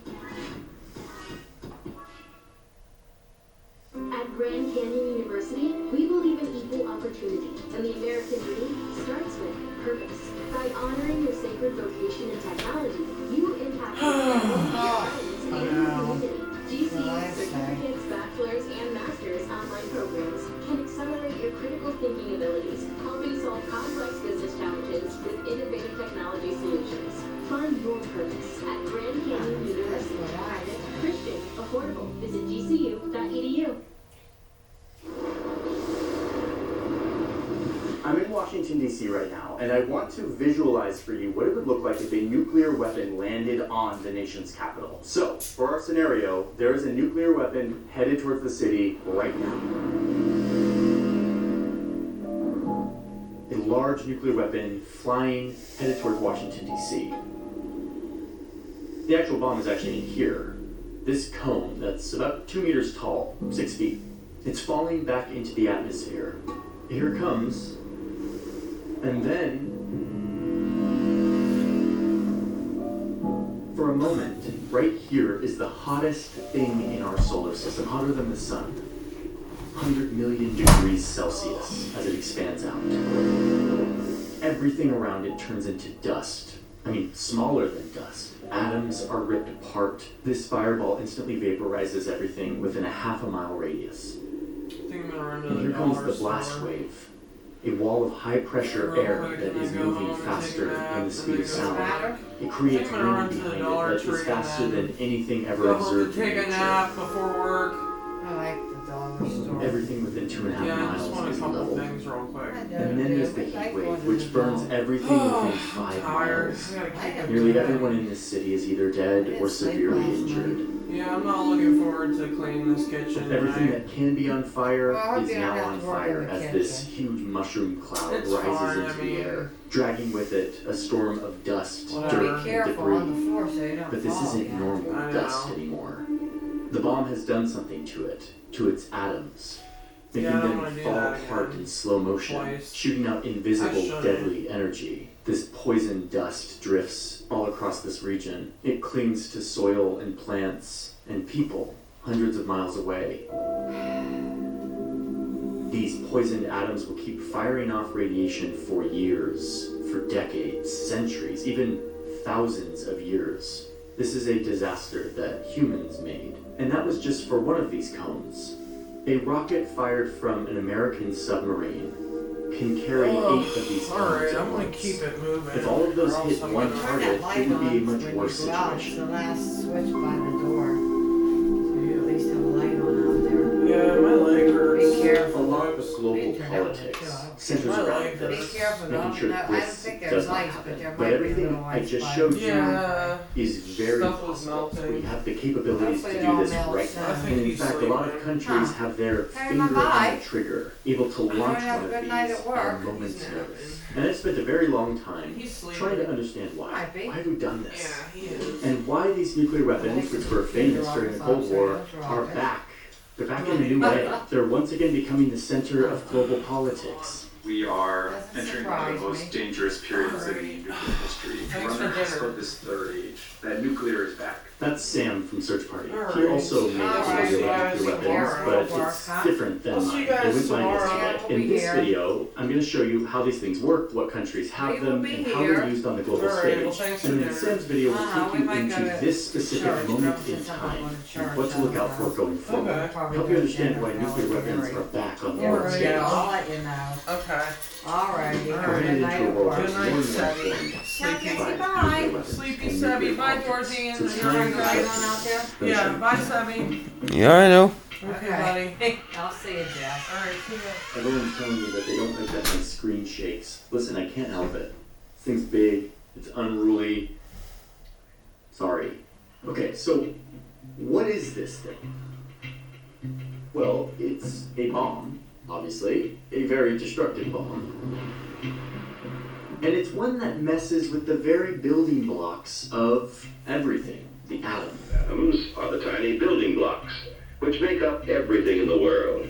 So an atom, of course, is the smallest unit of matter, right? And it's made up of several subatomic particles, electrons, protons, neutrons. I talked to Destin from the YouTube channel Smarter Every Day. He's a real scientist, engineer. He's making a bunch of videos on nuclear energy. And I talked to him because I wanted to make sure I was grounded in my understanding of the physics of a nuclear bomb. Everything is atoms. Everything that you can touch, the air, everything is atoms. Different kinds of atoms. And these atoms have a little secret hiding in them. Every single atom can be turned into energy. Like actually matter, like atoms and energy are the same thing, they're just in different states. When I was growing up, Dad used to always say matter is frozen energy. Like this could be turned into energy, and actually a lot of energy that could like fuel a car or like power my house or like fly me to the moon. And it doesn't take that much mass to create a lot of energy. Let me show you this really quick.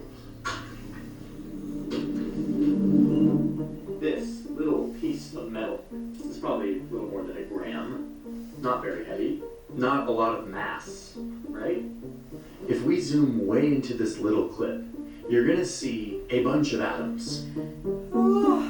Now, there are some powerful forces working on this atom, keeping the nucleus really tightly glued together, keeping the atoms separate from each other so they don't like blob into one another. And thank God for this, because otherwise nothing would be solid. You would sit in a chair and just sort of fall through. There's a lot of forces happening down with the atoms, keeping everything stable, everything solid. We like these forces. They make it so that my little paperclip thingy doesn't explode and everything doesn't just sort of spontaneously come apart. Stable, good. Those forces, those subatomic forces are very, very strong. Now you can break these forces holding atoms together. If you rock their world hard enough, they will kind of rearrange. They will break, and then they'll quickly like reorganize to try to form some sort of stable atom. But in the process, a little bit of matter is left with nowhere to go. They can't bond to anything. And so it spontaneously turns into energy. Every single thing around you, everything, could be turned into energy. An enormous amount of energy. How much energy? I'm glad you asked, because this is the moment that I've been waiting for since I was a child, where in my real adult career, I'm going to be able to invoke the famous equation of our very own Albert Einstein. Yep, I'm doing this. I'm doing the chalkboard thing. For those of you who already know about E equals MC squared and exactly what it means, like skip like 45 seconds ahead, because I'm about to explain it in a way that I've always wanted someone to explain it to me, and I'm going to do that for you. I guess that was going to happen. So, what does Einstein say about how much energy is contained in my little paperclippy thing? The E is energy. The M is mass. How much mass are we turning into energy? And the C is the speed of light in meters per second. The mass of my paperclip is 1 gram. Because this is in kilograms, it's going to be 0.001. I just need to times this by speed of light squared is about 299 million meters per second, but we have to times it by itself, which comes out to be 89 quadrillion 875 trillion 570 billion 873 million 681,764. Whoa. So my paperclip mass times this. Einstein says we have to multiply that big number by the mass of this paperclip to find out how much energy is inside of it. And if you do that math with my 1 gram, you get 89 trillion joules. That's enough energy to power 100,000 homes for 2 weeks. Or 1 home for 2,000 years. Just inside of this. Because of that. Okay, giant caveat for everyone watching, and those who study physics will be clamoring for this. You can't actually do that with like an iron paperclip. The amount of energy you would need to like turn this into energy would sort of be more than the energy you get out of it. To actually do this, to release the energy from matter, you need different kinds of atoms. Big unstable ones like the ones we see in uranium. My point here is not that this is ever going to like break and turn into energy, but that when you mess with atoms, the bonds within atoms, and you release a little bit of matter into energy, you don't need very much to create a huge amount. That's what we're about to see in real life. So fission is a big atom splitting. Fusion, little atoms coming together. I had a fun time watching Destin show me how fission works in his studio with these very cute looking neutrons and mousetraps. He made a whole video about it that you can check out. Now, for most of the time, the only place that this sort of turning matter into energy was happening was not here on Earth, but in the center of stars. And this is the kind of stuff that happens in the core of the sun, for example. Where immense heat and pressure is smashing atoms together so hard that they fuse. They rearrange a little bit of matter that isn't fused, turns into energy, and you get the literal sun. That's called fusion.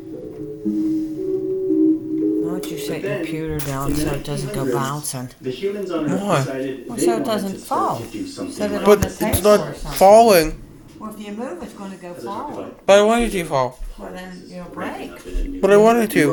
Just set it right here. Clearly happening, where there's just like a lot of There's secrecy table right and here. vague Lots of information room. as a negotiating. But I wanted to fall. Things that feel like you're just left with a bunch of headlines and leaks and half answers, but no New real one. clear picture, which Huh? is New exactly one. why I'm a giant fan and big user of New Trevor one. News, who is the You don't sponsor need a of new this one. video. Just don't This is break amazing that one. tool Plus also, where did my mom go?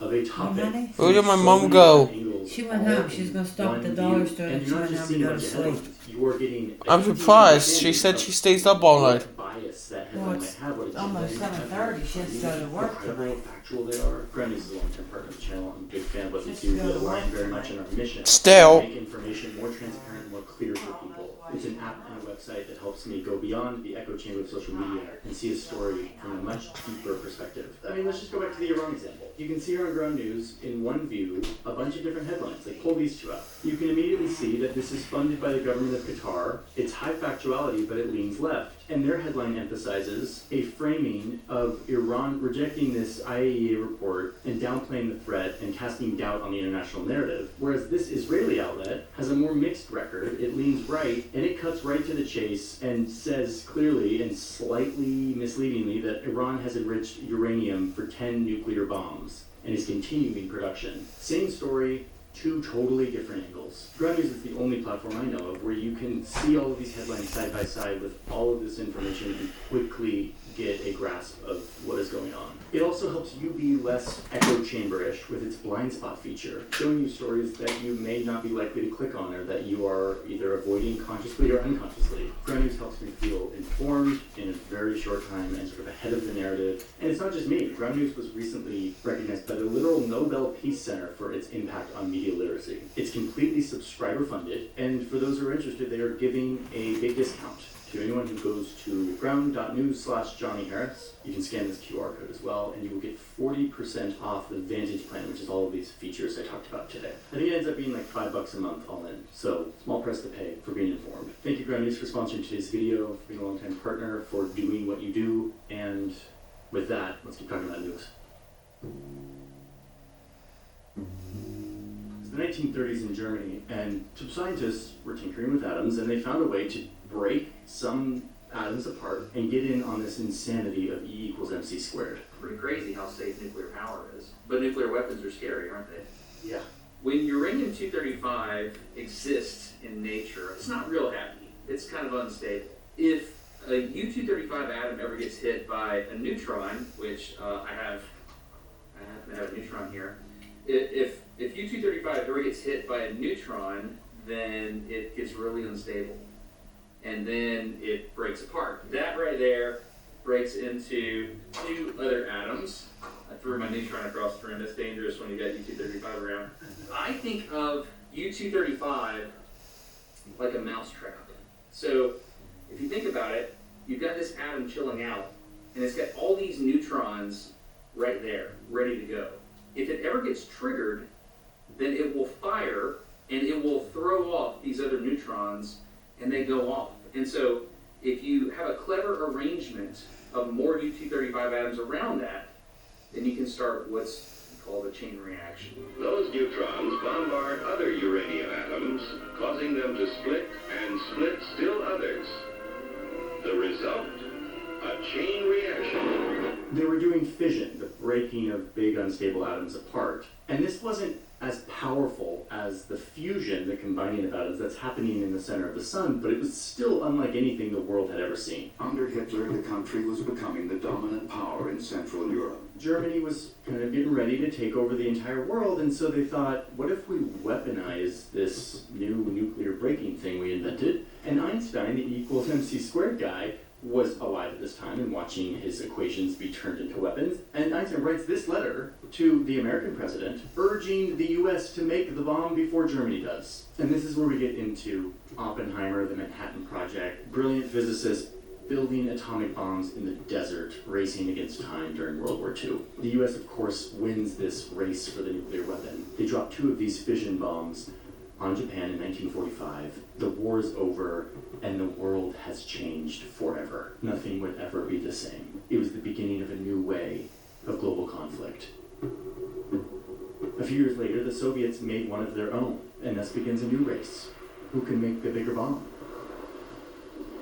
And this is where the US is like, let's not just do the thing where we break atoms apart, let's do what the sun is doing. Fuse the atoms together. That's way more powerful. And they figure it out just a few years later, and the results are insane. Those are capable of megatons of power. 1,000 times more powerful. Because apparently leveling a city was not powerful enough.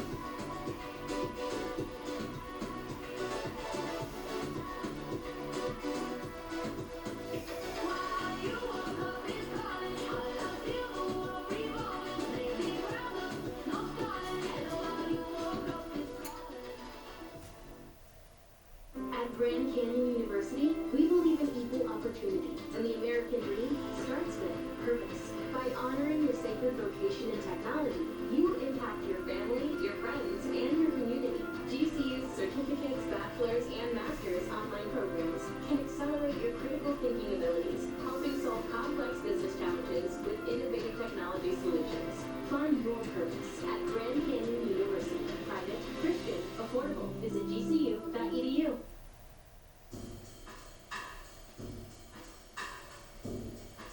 Let me show you what today's nukes look like and how they work. This is a modern nuclear weapon, sometimes called a thermonuclear weapon, hydrogen bomb. This cone is about the same height as an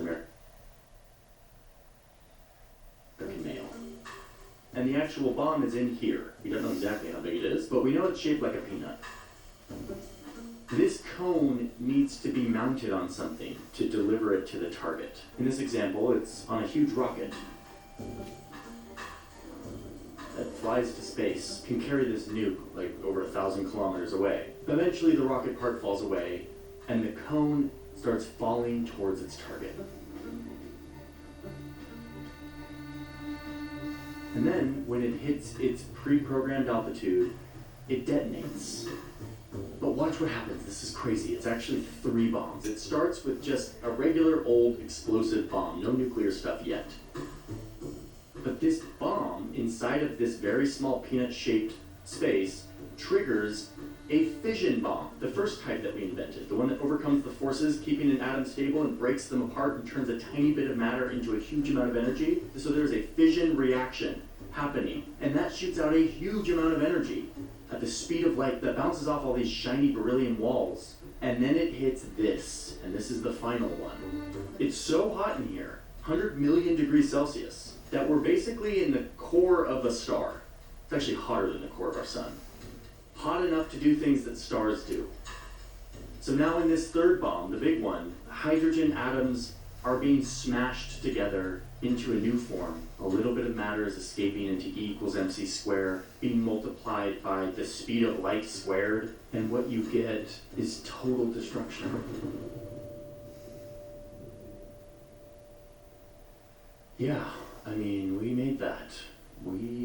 That is possible. Those big ones have never been used in war, and hopefully they never will. Okay, but how big are these? Let's put them on a city. My city, Washington, D.C. Terrible thought, but we gotta do this exercise.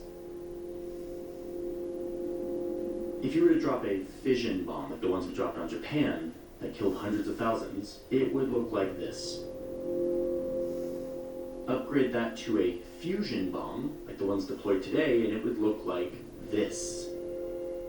Estimated 350,000 people dead in minutes. During the Cold War, we made these things huge. If you detonate the biggest fusion bomb ever tested, it would look like this.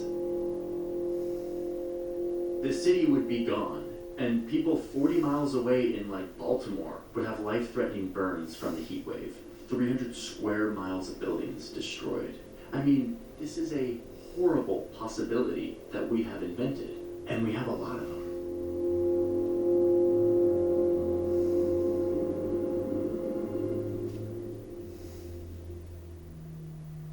Let's look at a map. I like looking at maps. We can't go too long without looking at a map.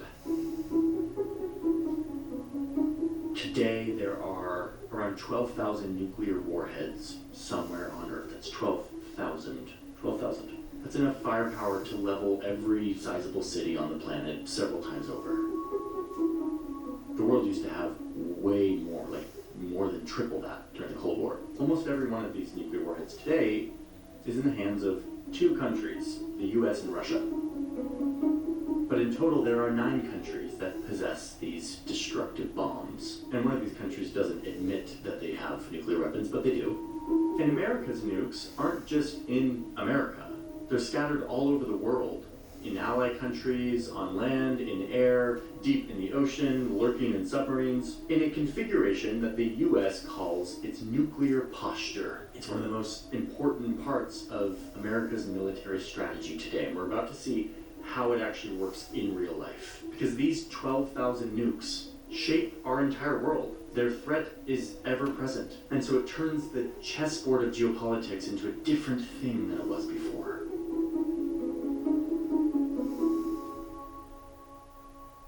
Nuclear weapons, of course, did revolutionize warfare, right? So Bernard Brody in 1946 calls them the absolute weapon. He says that basically before the bomb was invented, the fundamental purpose of military establishments was to plan for, fight, and win wars, and now it would be to prevent them altogether. So, what stops countries from nuking each other? Well, uh-oh, my camera's shaking again. See you in the comments, folks. I don't have a way to stabilize this in a way that like really keeps it from like bouncing around. If you have suggestions on a better camera arm, I'll take it. So the central idea of all this is pretty simple, pretty intuitive, kind of, but then it kind of messes with your brain in weird ways, and we'll see how that works. You've got these 2 big empires, they're rivals, they're competing with each other, as big countries do and have always done, and maybe someday they won't, but they do for now. If there's no nukes in this equation, history has taught us that these 2 big empires will fight each other. Over land, over influence, over resources, over honor, over who knows. They will fight each other. That always has happened. Like, that is the central thread of humanity, is big, powerful entities will fight each other. And in recent centuries, it's gotten really destructive. Like, think of Europe and Asia in the 1940s. Countries are fighting because there's a chance that one of them can win. Okay, now after 1945, put nukes on the board and watch what happens. This new weapon that can inflict damage of the kind that we just never before imagined in human history. Now, if these two empires get into a war with each other, they both know that it will escalate. They will keep using more and more extreme force until eventually one side will use nukes, to which the other will respond with their own nukes. And then it's game over for everyone. Nobody wins, everybody loses, the world is on fire, the concept of victory becomes irrelevant because everyone's dead. This creates a calculus of fear, an understanding that you will inflict way more consequences on yourself if you go to war with your geopolitical rival. And this threat of total destruction is stronger than the urge to fight and dominate. After World War II, after we witnessed this destructive bomb in Hiroshima and Nagasaki, something changed. We crossed a line of understanding that there really was something that could really sort of end it all. It's about convincing the other side that attacking is just not worth it. And it's at both sides, that the price is just too high. And unfortunately that means deterrence. Deterrence, that is the word, that is the key concept. It comes from this root of like avoidance of something because of terror, fear. Terror prevents you from acting. And it weirdly, strangely, paradoxically kind of works. Though this is debated by scholars, and when I was in grad school for peace and conflict resolution, there was a lot of compelling evidence that deterrence doesn't work, but I'm not getting into the literature right now. It is widely accepted that one of the major reasons great powers have not gone to war with each other directly in the last 70, 80 years is because of nuclear weapons. For those who want to dispute that claim, I am so stoked for your good faith argument and dissent in the comments. I will read it and respond because I love this stuff. Anyway, global politics today leans heavily on this grim logic, this balance of deterrence created by very destructive bombs that split atoms. But in order for deterrence to work, it can't just be the bombs. It has to have some other important ingredients.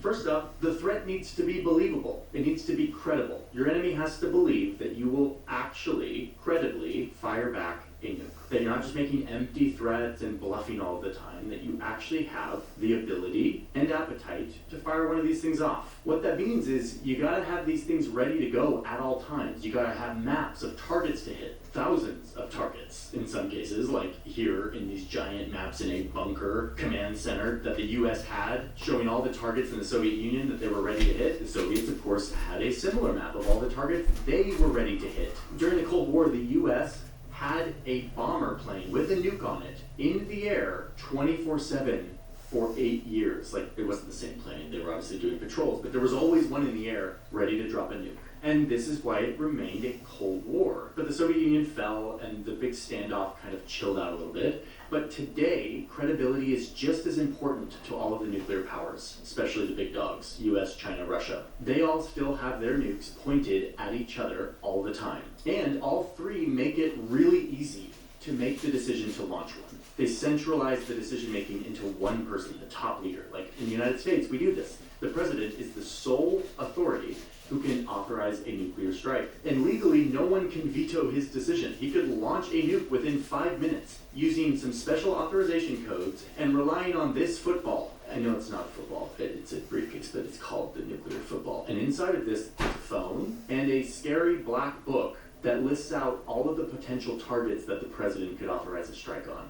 How many people would die, what the effect would be. It's all right there, by his side all the time. And for those wondering, yes, it's that kind of football. Sorry, world. This is America. Okay, the next ingredient to deterrence is the ability to hit back. Meaning, if one nuclear country is able to destroy all of your nukes in a surprise attack, then the whole thing falls apart. They now are not deterred because they can disarm you. So you gotta have more than one nuke, and you kinda gotta spread them out and hide them. The US does this by spreading its nukes out all throughout the world and dividing them up by delivery method. Some are fitting in these big underground silos that are spread all across the middle of the country. There's just rockets in here, ready to launch at a moment's notice.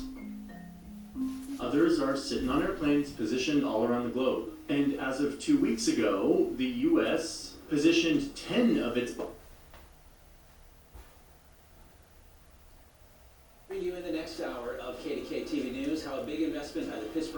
Authority is leading to an increase in tickets issued and fines collected.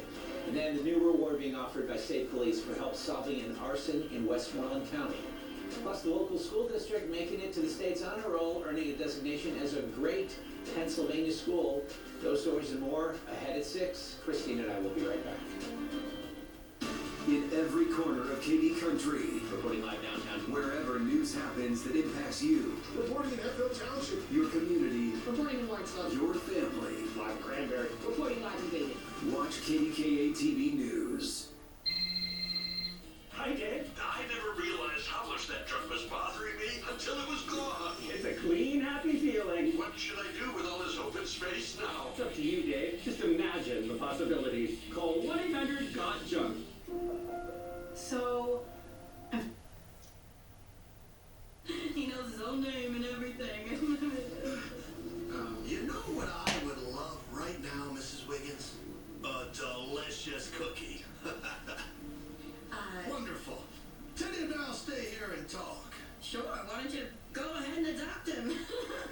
I'm just kidding. That was a joke and I just was joking.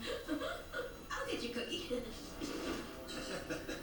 I know you haven't, Ted. So let's put an end to this nonsense, shall we? Hand it over. Sorry, I don't know what you're talking about. Really? Well then, I guess you wouldn't mind us checking your room. No. Money, Booker, find us. Hey, you can't go up there. Oh, guys, this is ridiculous. Stop. Hey, no, you can't come in my room. Find it.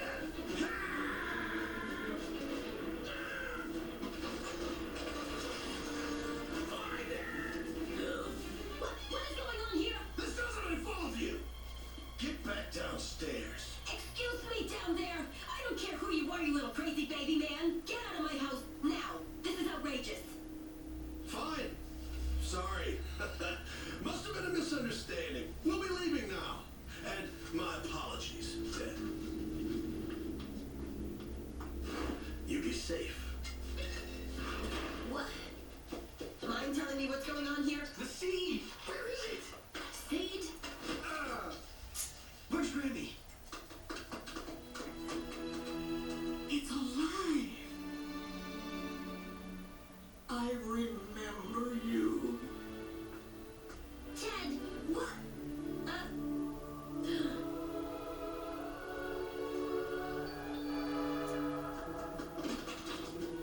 Audrey. Hey, did you okay? Ted, what is this about? It's about this. Wait. Is that? Yes, the last truffula seed. And you're gonna help me plant it right in the middle of town where everyone can see it. I can just kiss you right now. We don't have time for that. I don't know, we have a little time. But you know what? Let's just go. Let's go. Forget about it. Smile like I can hate you. Love is in the air with all new Friday nights. You know it's real when you can toot in front of each other. Go googly eyes for Boss Baby. I know something. Right here. Crush. On that match. You do all that for Chuck? He really grows on me like a zit. We're fungus and shit in the outhouse. Bobby and I have decided to break up. I can't break up. I even gave him a cute couple name. Bobby. It's a lovely night of premieres. Friday nights at 5 on Nickelodeon. The time has come. Featuring Princess. It's the epic inclusion of Transformers Earthspark, Evolution Cosmos. With 2 brand new specials. Give me the Matrix. Optimus is in trouble. Got it right where we want him. It ends with us. Transformers Earthspark, 2 new specials now streaming only on Paramount Plus. Introducing Chipotle's new high-protein menu with real chicken, grilled fresh, no antibiotics, no fillers, ever. Starting at $3.50, packed with protein, Chipotle's new high-protein menu is real protein you want to eat. Chipotle, for real. I'm going on a meeting. Who's with me? Yeah! Her world needs a hero. Look at that frightened chicken faces. So, she just became one. I don't want to put anyone in danger. We're putting ourselves in danger. Totally different. I want you to bring me Max and a Midnight Dead. And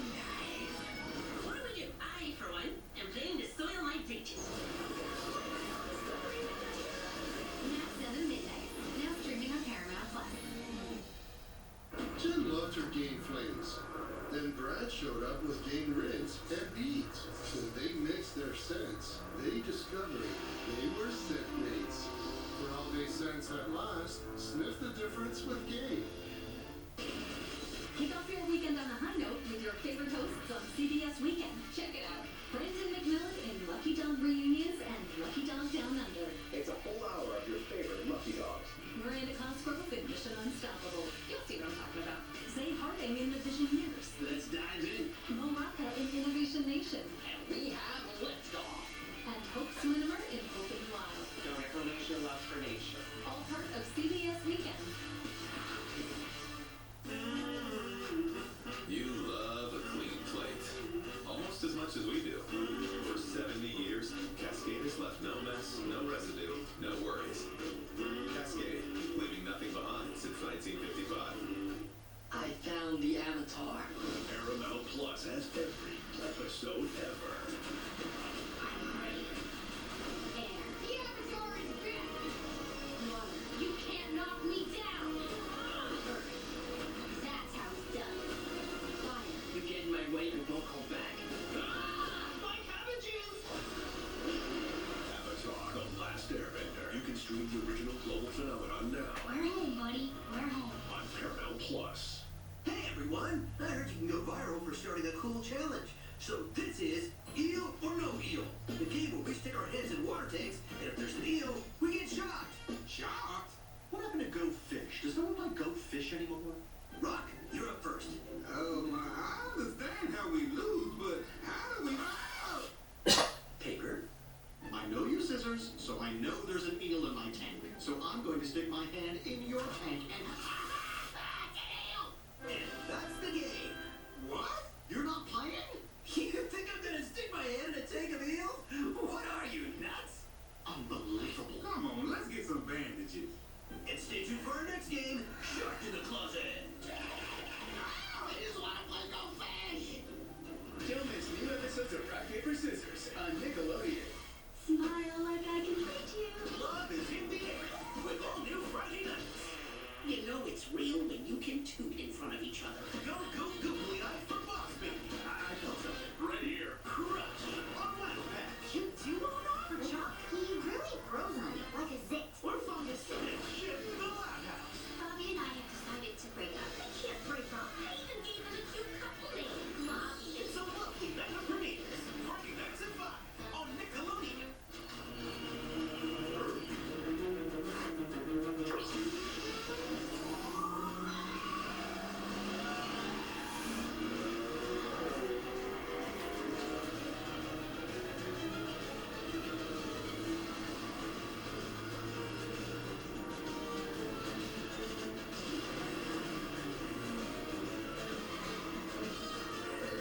tell you.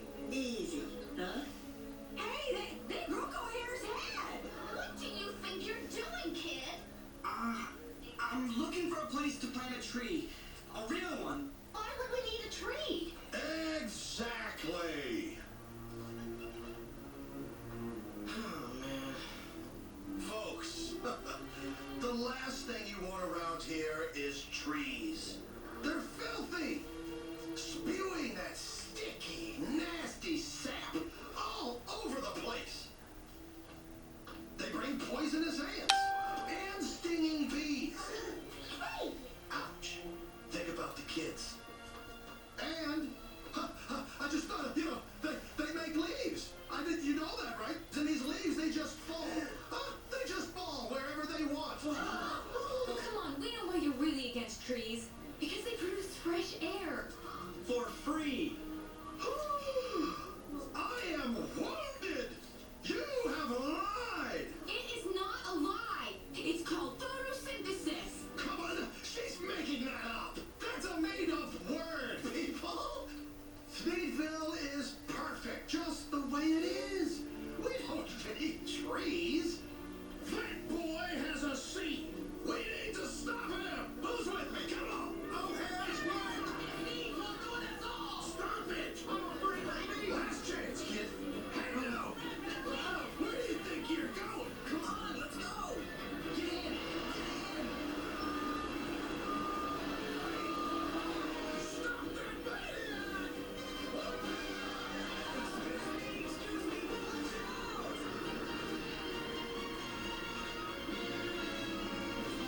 You gotta hit the wall. I know.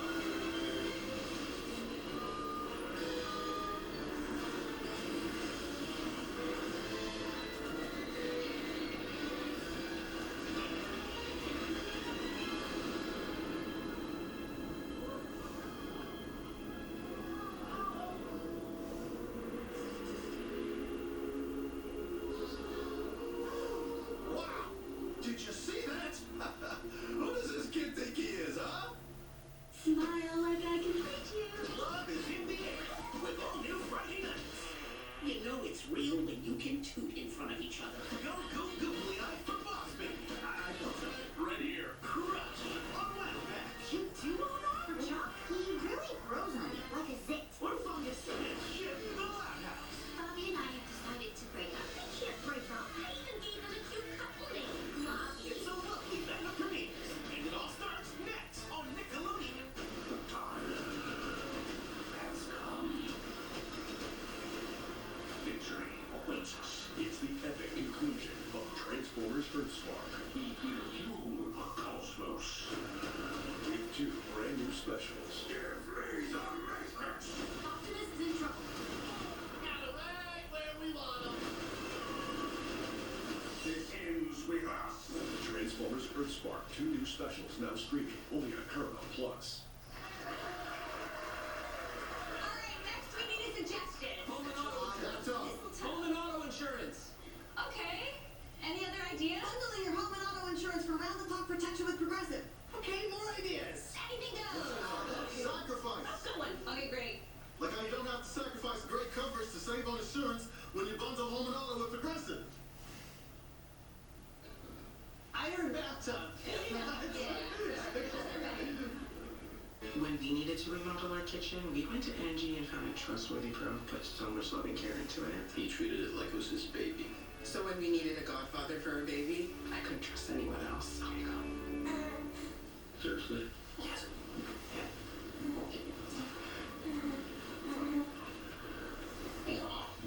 Take home pride. It is a blessing. Connecting homeowners with skilled pros for over 30 years. Angie, the one you trust to find the ones you trust. Mabel, we call it hoppers. Hoppers? We put this into this. Yes, this into this. It worked! And they were in the same den. How you doing, girls? What's up? Nice feathers. I understand you. It's good to be alive. I have some things I'd like to say. Blizzard, lunchtime snack, giant snake, ants like that, slippery rock, dancing frog. Disney Pixar's Hoppers, rated PG. You could spend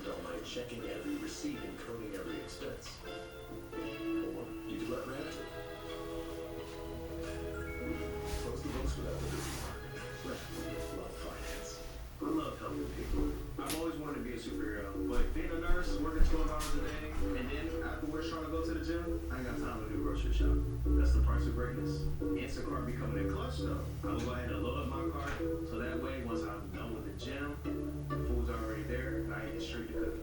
The way Instacart saves me time, it allows me to eat well, to train well, so I can be the best version of myself for anybody that I come across in life. Febreze Touch is unlike any other fabric spray. It stores scent in your fabrics, so every touch activates a burst of freshness. Plus, it traps odors and locks them away. Febreze Touch. You're watching Nickelodeon. How much? $5. Oh, yes, sir. Patrick Star, you are one smart shopper. Keep it here. We are back to work, Templeton. There's a new boss in town. Hello, you beautiful baby corn. And it's his job to leave you crying. With laughter. Invisible. I got a little carried away. So get ready for things. Verbs. And business casual.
Wow.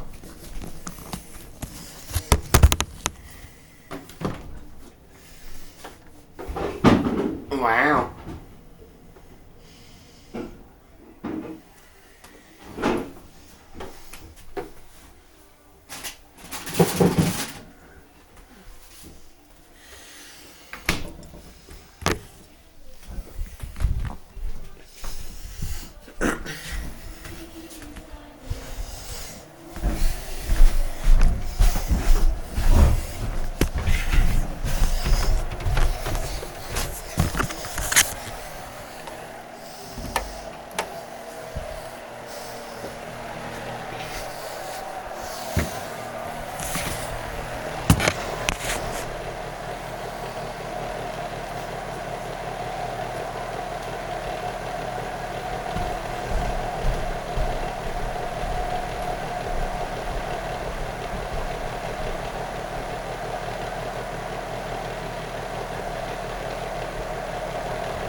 What? Yeah? But I'm not.